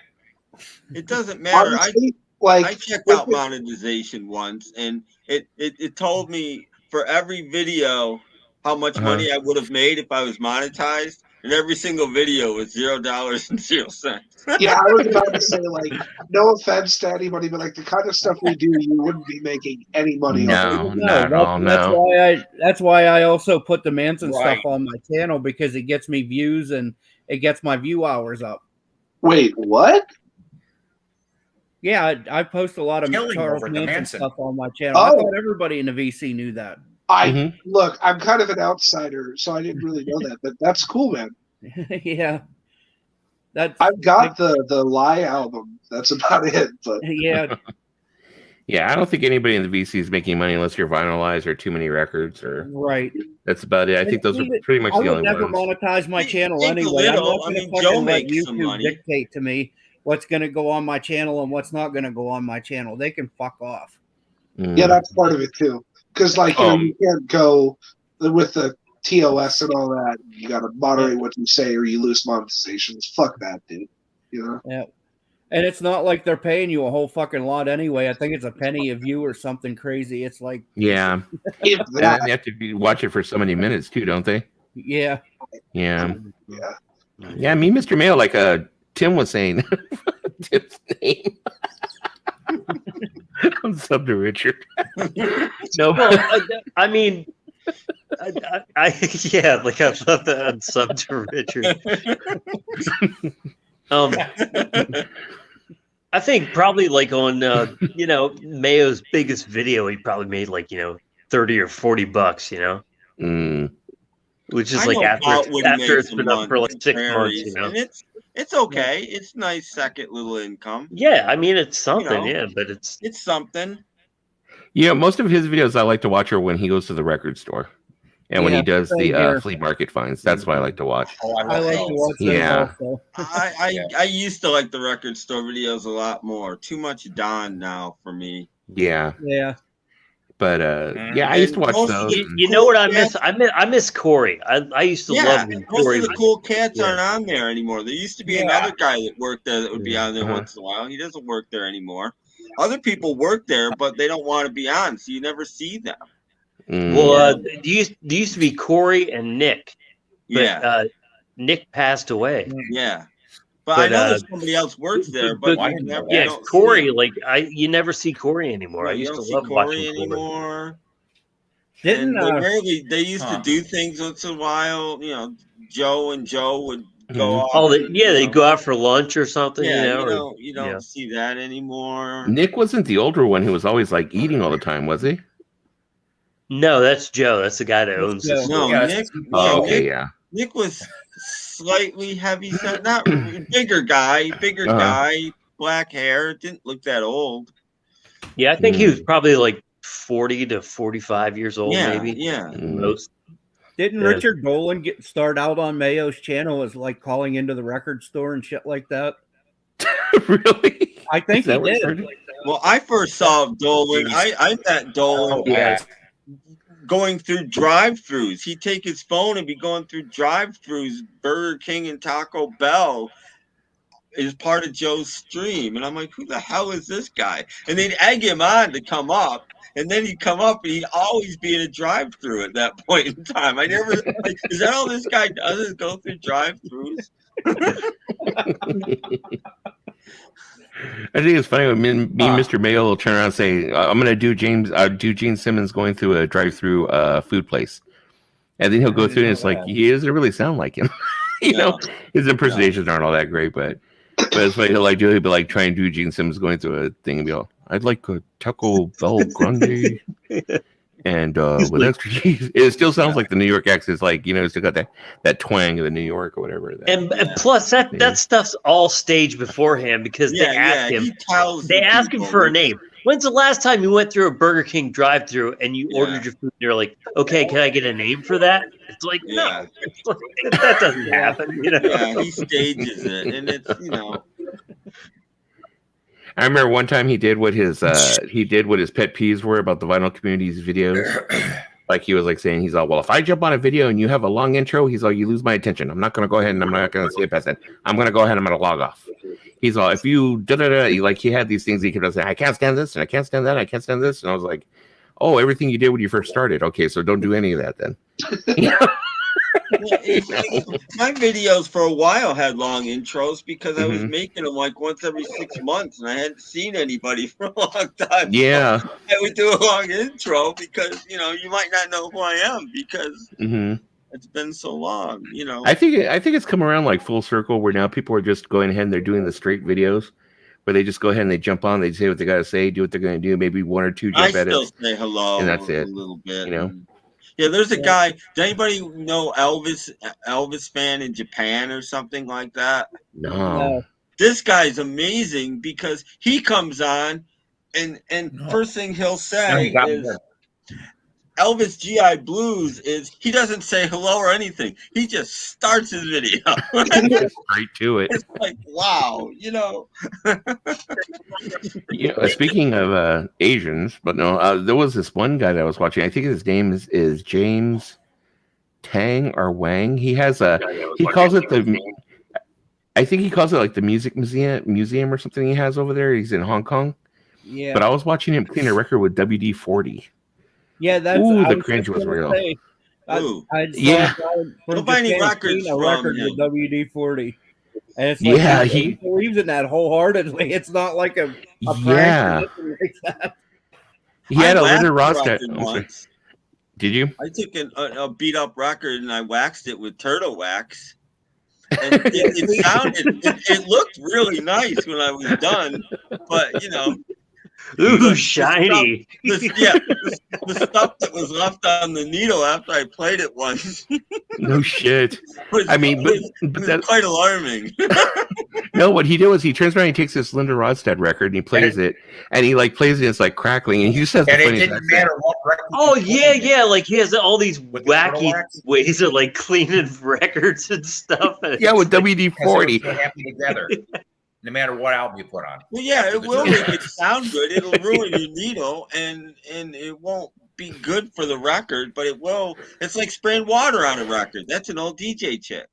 You spray water on a crappy record, and it'll sound much better while it's playing, but your needle is not like rust proof. You know what I mean? It was just funny. He like played it, and he played it, and it was crickling and crackling. He's like, "Oh, look at it." He's like, "It sounds no good. Sounds no good. No good." He's all, "Watch how clean." So he takes it over to the sink, starts cleaning it like he's cleaning a dish, with a scrubber. He's like, he takes it over and he's like, "Oh, see, I take the WD-40." He's all, "Look, see, it looks nice. Looks clean. Puts it back on, sprays more WD-40 on it, puts the freaking needle on it, plays it. He's all, "See, listen. Sounds quiet. Sounds good. Sounds beautiful." And everybody's like on there going, "Yeah," until it sets itself on fire. Yeah. It's like spray it with WD-40 and then destaticize it with a steel wool. It's like get that static off there. Yeah. Well, no, because they're trying to say that a stylus has friction, and in the grooves it causes friction, and WD-40 is flammable. So they're saying, yeah, until the whole record goes. Dusty, I have an old Paul McCartney record, and I was wondering how in the fuck I was gonna do like something that's never been done to destroy it to fuck with Macca. I'm gonna use WD-40 on that son of a bitch and set it on fire. A long time ago, Dixieland Farm did a record cleaning video. He's like, "If you've got a really damaged record, this will fix it." And he takes his damn record, takes it to the sink, runs the whole record under the sink, sprays some shit on it, Then he starts going after it with this really harsh looking big brush. And he's just scrubbing it. And then he's like, this part's still dirty, so he takes an SOS pad. He starts going at it with the SOS pad. And then he's looking at it like this. He's like, ooh, see that right there? There's a scratch that's right along the groove. That's gonna skip. So he takes some metal clippers and he cuts that part of the record out. I think that's the same guy that I watched to put the fucking records in the dishwasher. Like, okay, I think so. Now it's great, you know. Oh yeah, the guy like always wore like the white lab coat and like he pour like chili pepper on it and like all this stuff and take like a SOS pad and just like scrub it or take aluminum foil and ball it up and like just. Man, those rants scare me. I fear he's gonna stroke out.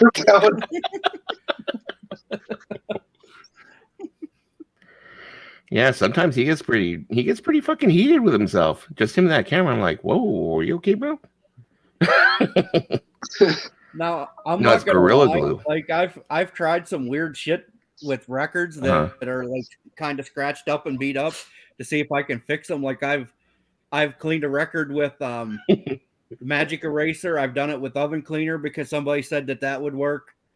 But I'm not going to do it on a record that's not like all beat up already. Yeah.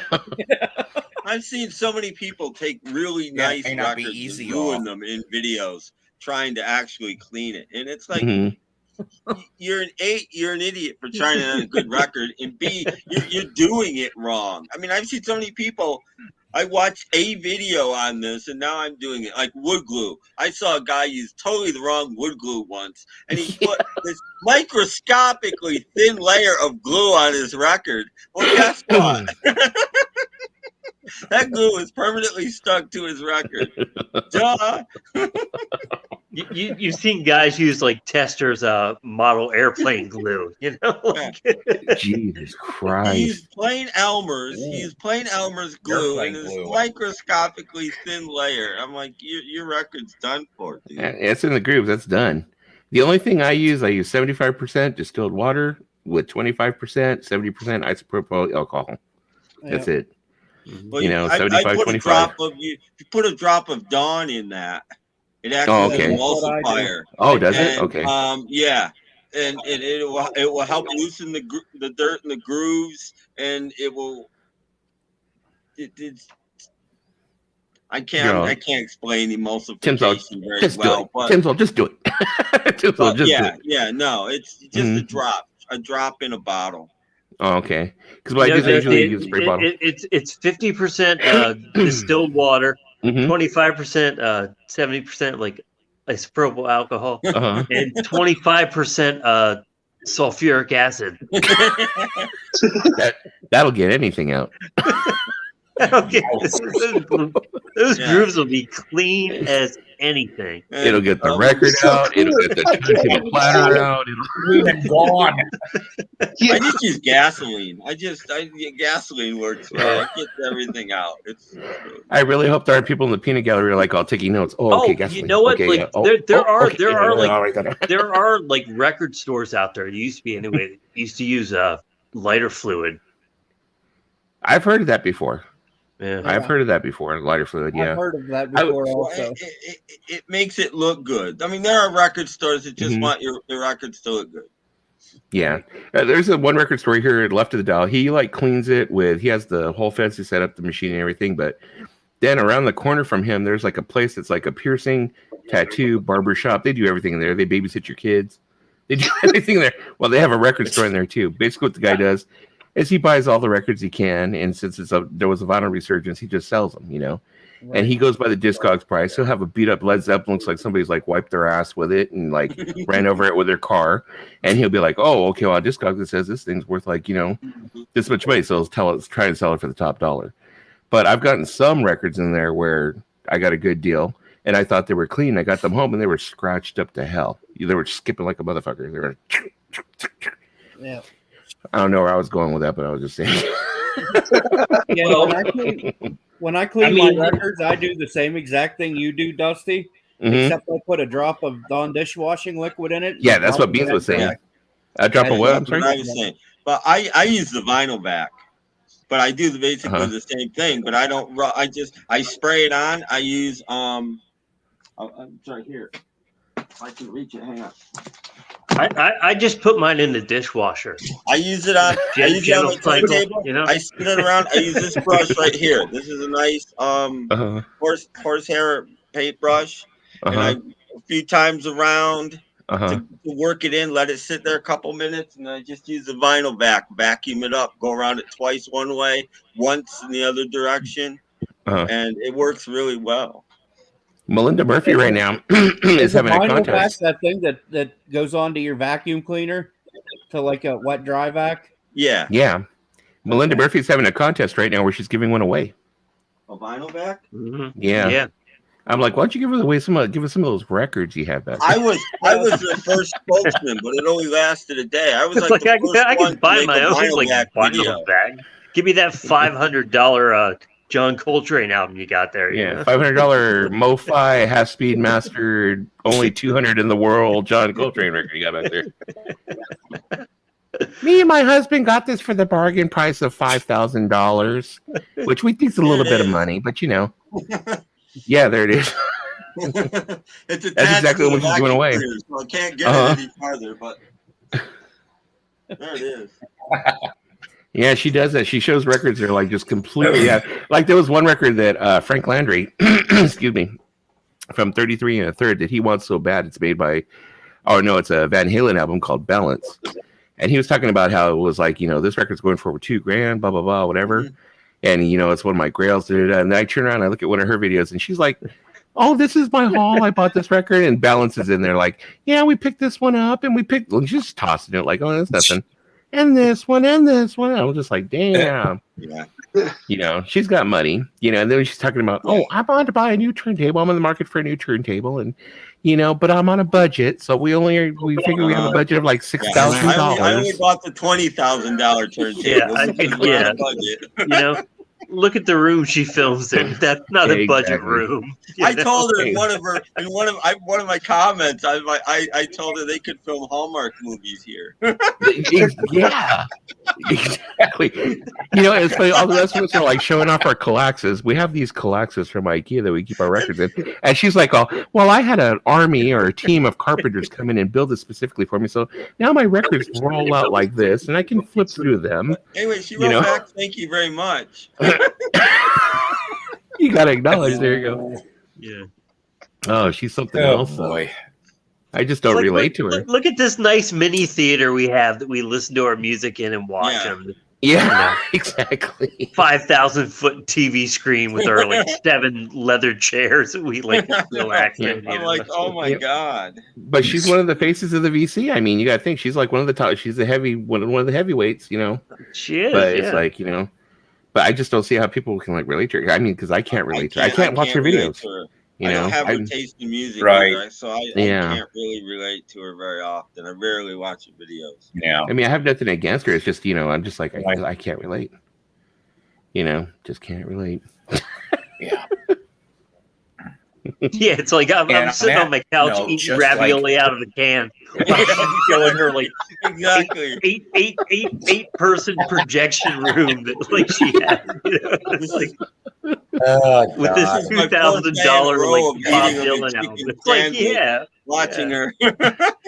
That's the way I feel. It's like, I'm projecting some art up on my freaking cheap fucking screen over here, and she's got like a $7,000 painting on the wall behind her, and she's pulling out these $5,000 pressings, and she's showing. I'm just like, I don't relate. I don't relate. No, my computer monitor is my old TV. And she's like, and if you ever see this, pick it up. Because it's like, yeah, I'd love to fucking pick it up, but I'd rather pick up the next 2 months' rent. Yeah. Cool. Yeah, I kind of like to stay in my apartment. That's kind of I like that too. VC responsibly. I would pick it up, and if I did, I wouldn't have the electricity to play it once I bought it. Like Left Break says, he's all, is it the butler of LA that gets the records and put them on? I don't know. She probably has somebody who does put the records on for her. I don't know. Mike from the In Groove is sort of the same way. If anybody watches him, I've never seen him. Yeah. You know, he'll be like, this one's a bargain. This one's only $75. You know. Yeah, it's like sometimes I wonder. It's like, you know, because I make a decent amount of money. I'm just like, I just wonder. I'm like, how can they afford this? You know, I'm like, you know, and I look at their numbers on their channels. And I'm like, okay, well, it couldn't be the YouTube money that's paying for it. So I can understand if it was the YouTube money. You're like, my YouTube money, I'm throwing it back into the channel. Yeah. You know, or whatever, because everything is like, that's kind of like, I guess you would say whipped cream on the top of everything else here, and you know, but yeah, no, I'm just like, I don't get it. I don't get it. Some of these hauls, like, you know, that's the reason why sometimes I'm up here, I'm like, okay, well, here's my haul. I went and I bought like $31 bin records. Yes. My records are 29 cents, but that doesn't matter. Those are my most popular videos. So Yeah. 29-cent records are my most popular Yeah. videos. I think it's a great score if I can pick up 25 albums for like $47. You know? Yeah. You never know what's going to turn up in like the dollar bin. Yeah, you never know what's going to trip in the wild. I literally Saturday I picked up Buffalo Springfield in mono in the dollar bin. I couldn't believe it. Oh, nice. Wow. And usually that's probably because the owner probably considers it's not a full like VG plus or whatever, but it's still really good condition. They're still good enough condition to take home and play, and even clean even more. You know. There was a visible scratch on the B side, but it didn't sound bad. Like it played fine. Right. So, like I had a Beatles album. yeah, it was that and Grape Jam by Moby Grape. I'm like, okay, sold. You know, for $1. Nice. I'll take it. Slider. What's up? Last week, I think it was, I bought Moby Grape's very first album with the band cover for 79 cents at Goodwill. Wait, Yeah. With the thing with Bob Mosley actually flipping them off? Yes. Did it have the poster? Yes. The middle finger on the washboard? That's the middle finger on the washboard, isn't it? I picked this up like 3 weeks ago for $1, a mono copy of Younger Than Yesterday from the Birds. Yeah. Okay, you know what? I gotta grab something. And it looks like complete shit, but it plays great, you know? Yeah. That's the thing. Yeah, I mean, you got Deep Group, I'm sorry, go ahead. you get an album made before 1970, and they really are deep groove. I mean, surface scratches mean nothing as far as playback. Right. Yeah, the thing is, I mean, you could always Frankenstein those where you turn around, you buy it, and then later on, if you see a good cover, you get the cover for a decent price or whatever, you know. Maybe the record's not that great. Toss the record out, use it for decoration or craft, whatever the hell you want to do. You know, transplant it, give it to somebody else. Hey, now this is your place, Parker. Go ahead and use it, and when you get a better one or whatever, you know. That VCLT love train, Cinema Altos Chicas. There we go. I mentioned this before. This is the best dollar bin find I've ever found. P.F. Sloan. I could not believe it. His first album in stereo. Yeah. Nice. Little beat, but again, for $1. John the Dark Wizard. Yeah. I have 2 copies of that Birds album, Beans, a stereo, and a mono. Nice. But did you get the mono copy for $1? Very, very nice. Yeah.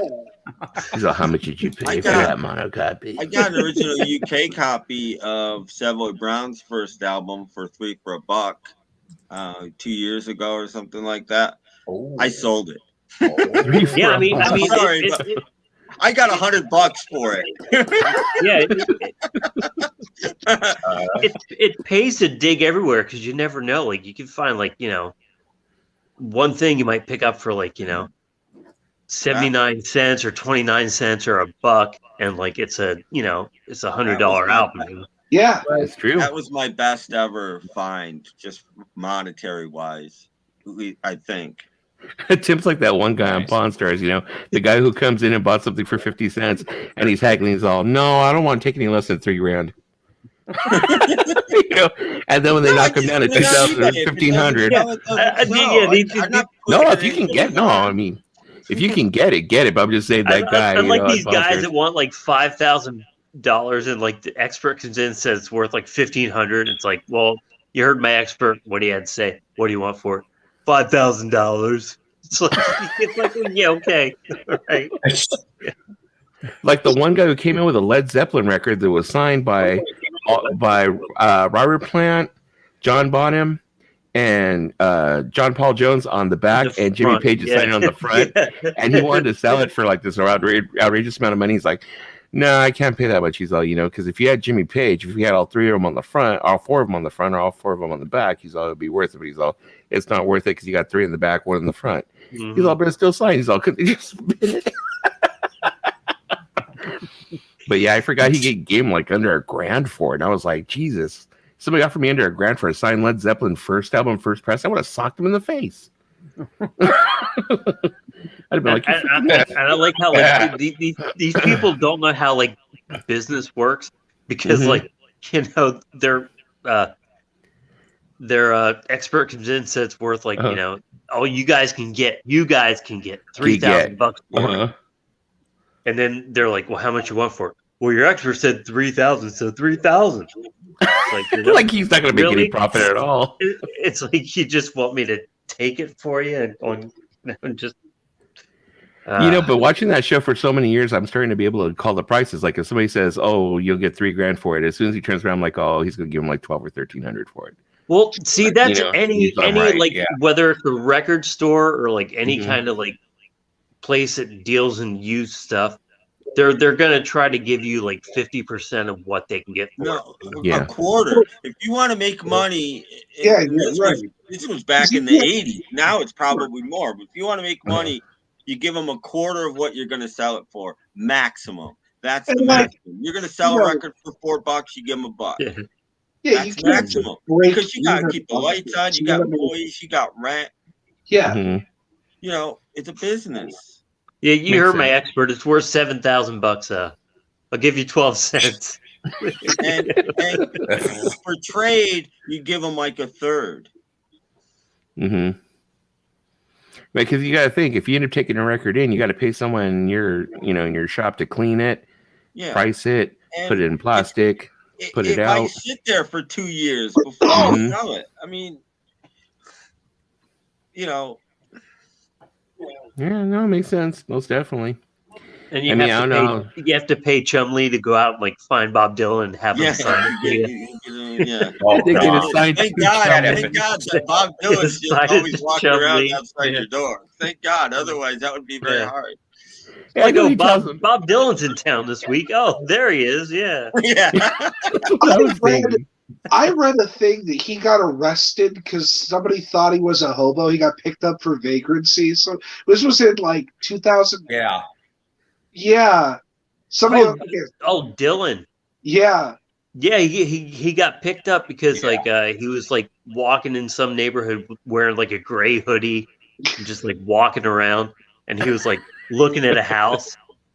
And like these people like saw this weird guy like just standing outside their house, like looking at their house, and they called the cops and like they came and it's like it was Bob Dylan just like out for a stroll. How much is that man worth now? He's got to be worth a very pretty penny. Well, yeah, he just sold his catalog. He just sold his catalogs. We sold that a lot. Yeah. He probably just figured he's like, I'm almost there. It's almost time to check out. I'm just going to sell this shit. I mean, I would do that too if I'm like 75 or older. Yeah. Like, how much am I actually going to get from royalties and stuff for the next like 10 years that I'm going to live? Like, 13 million. Oh, I can sell it right now for 300 million. Oh, okay. The reason they're doing it now, though, is you have to put something out. If it comes out that year and it's 50 years old, you've got to put it out or you lose the copyright. So people are running into that, and they don't want to deal with it. It's easier just to sell the catalog and let it be somebody else's problem. Somebody else's headache. I mean, he didn't leave it to his son. I was surprised, but, maybe his son don't want either. His son's got his own catalog, though. I mean, his son's got his own catalog now, too. He's got his own, business affairs. I think, like, that's another part of it that makes a lot of sense.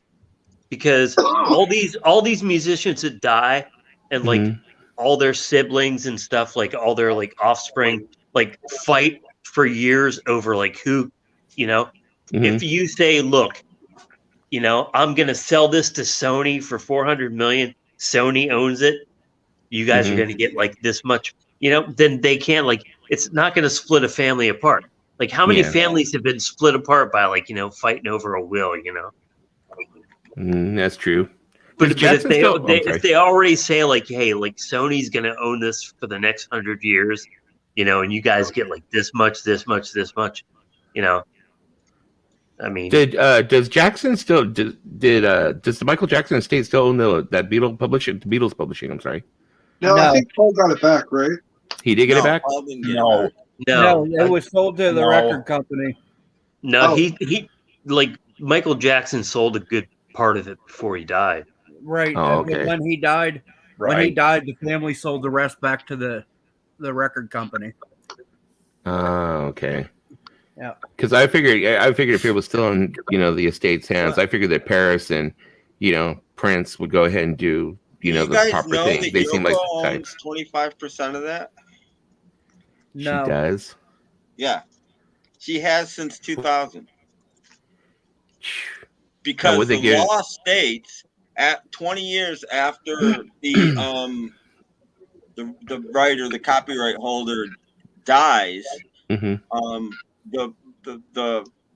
what do you call it? The person that inherits whatever, I can't think of the word, but if they have the means, can buy half of their share at market value, and Yoko did that. So 20 years after Lennon died, Yoko bought 25%, and that's when the commercials stopped. That's when Nike stopped doing Revolution and all of that. Yoko stopped it.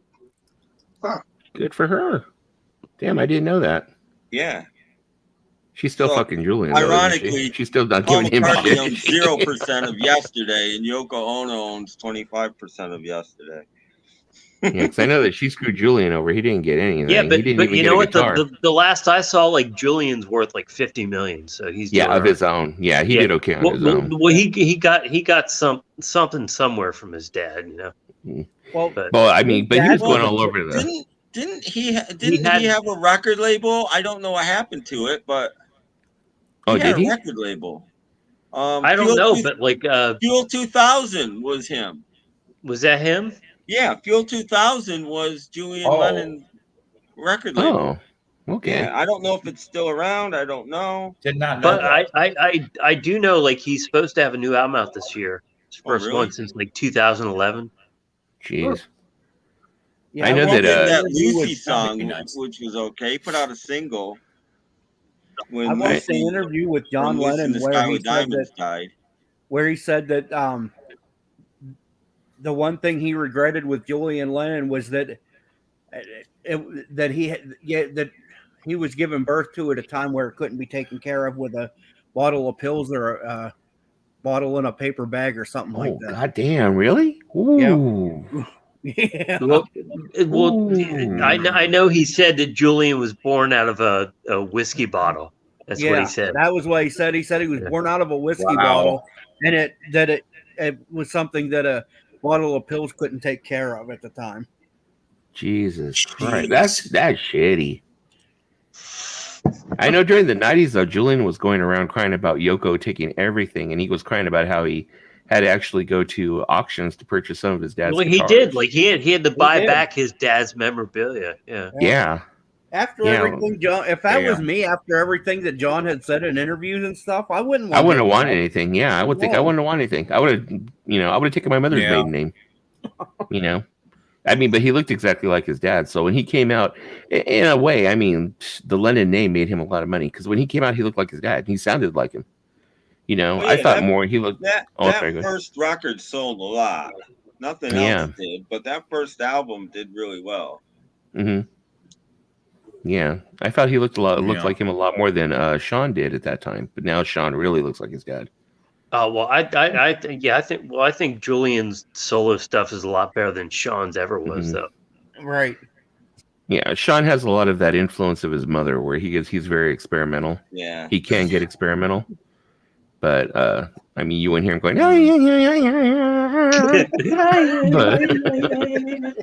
but yeah, definitely.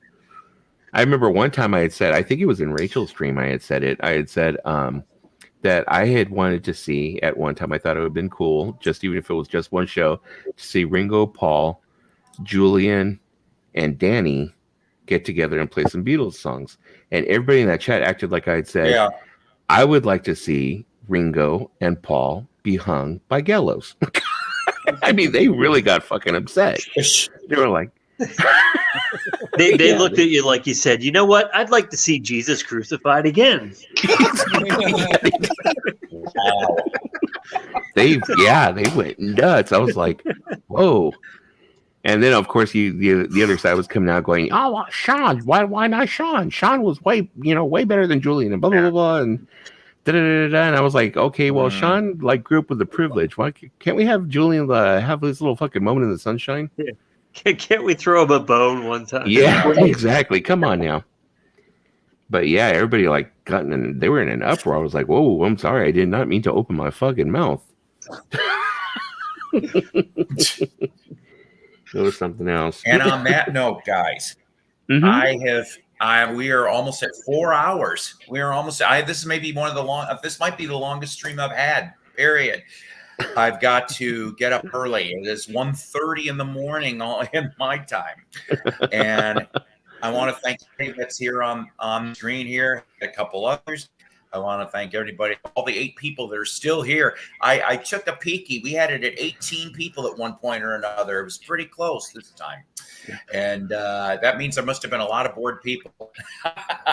But, everybody here, you guys are all great. You guys are all here. You're great. Everybody here is great. And we talked about all kinds of stuff today. My God.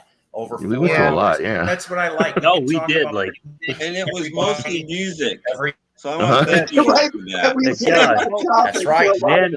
But that's why I love being on panel with you guys, because we can talk about all the different kinds of shit and not fuss and fight and argue about stupid shit about it.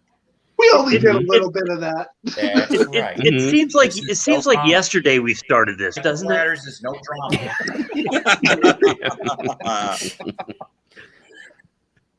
Literally.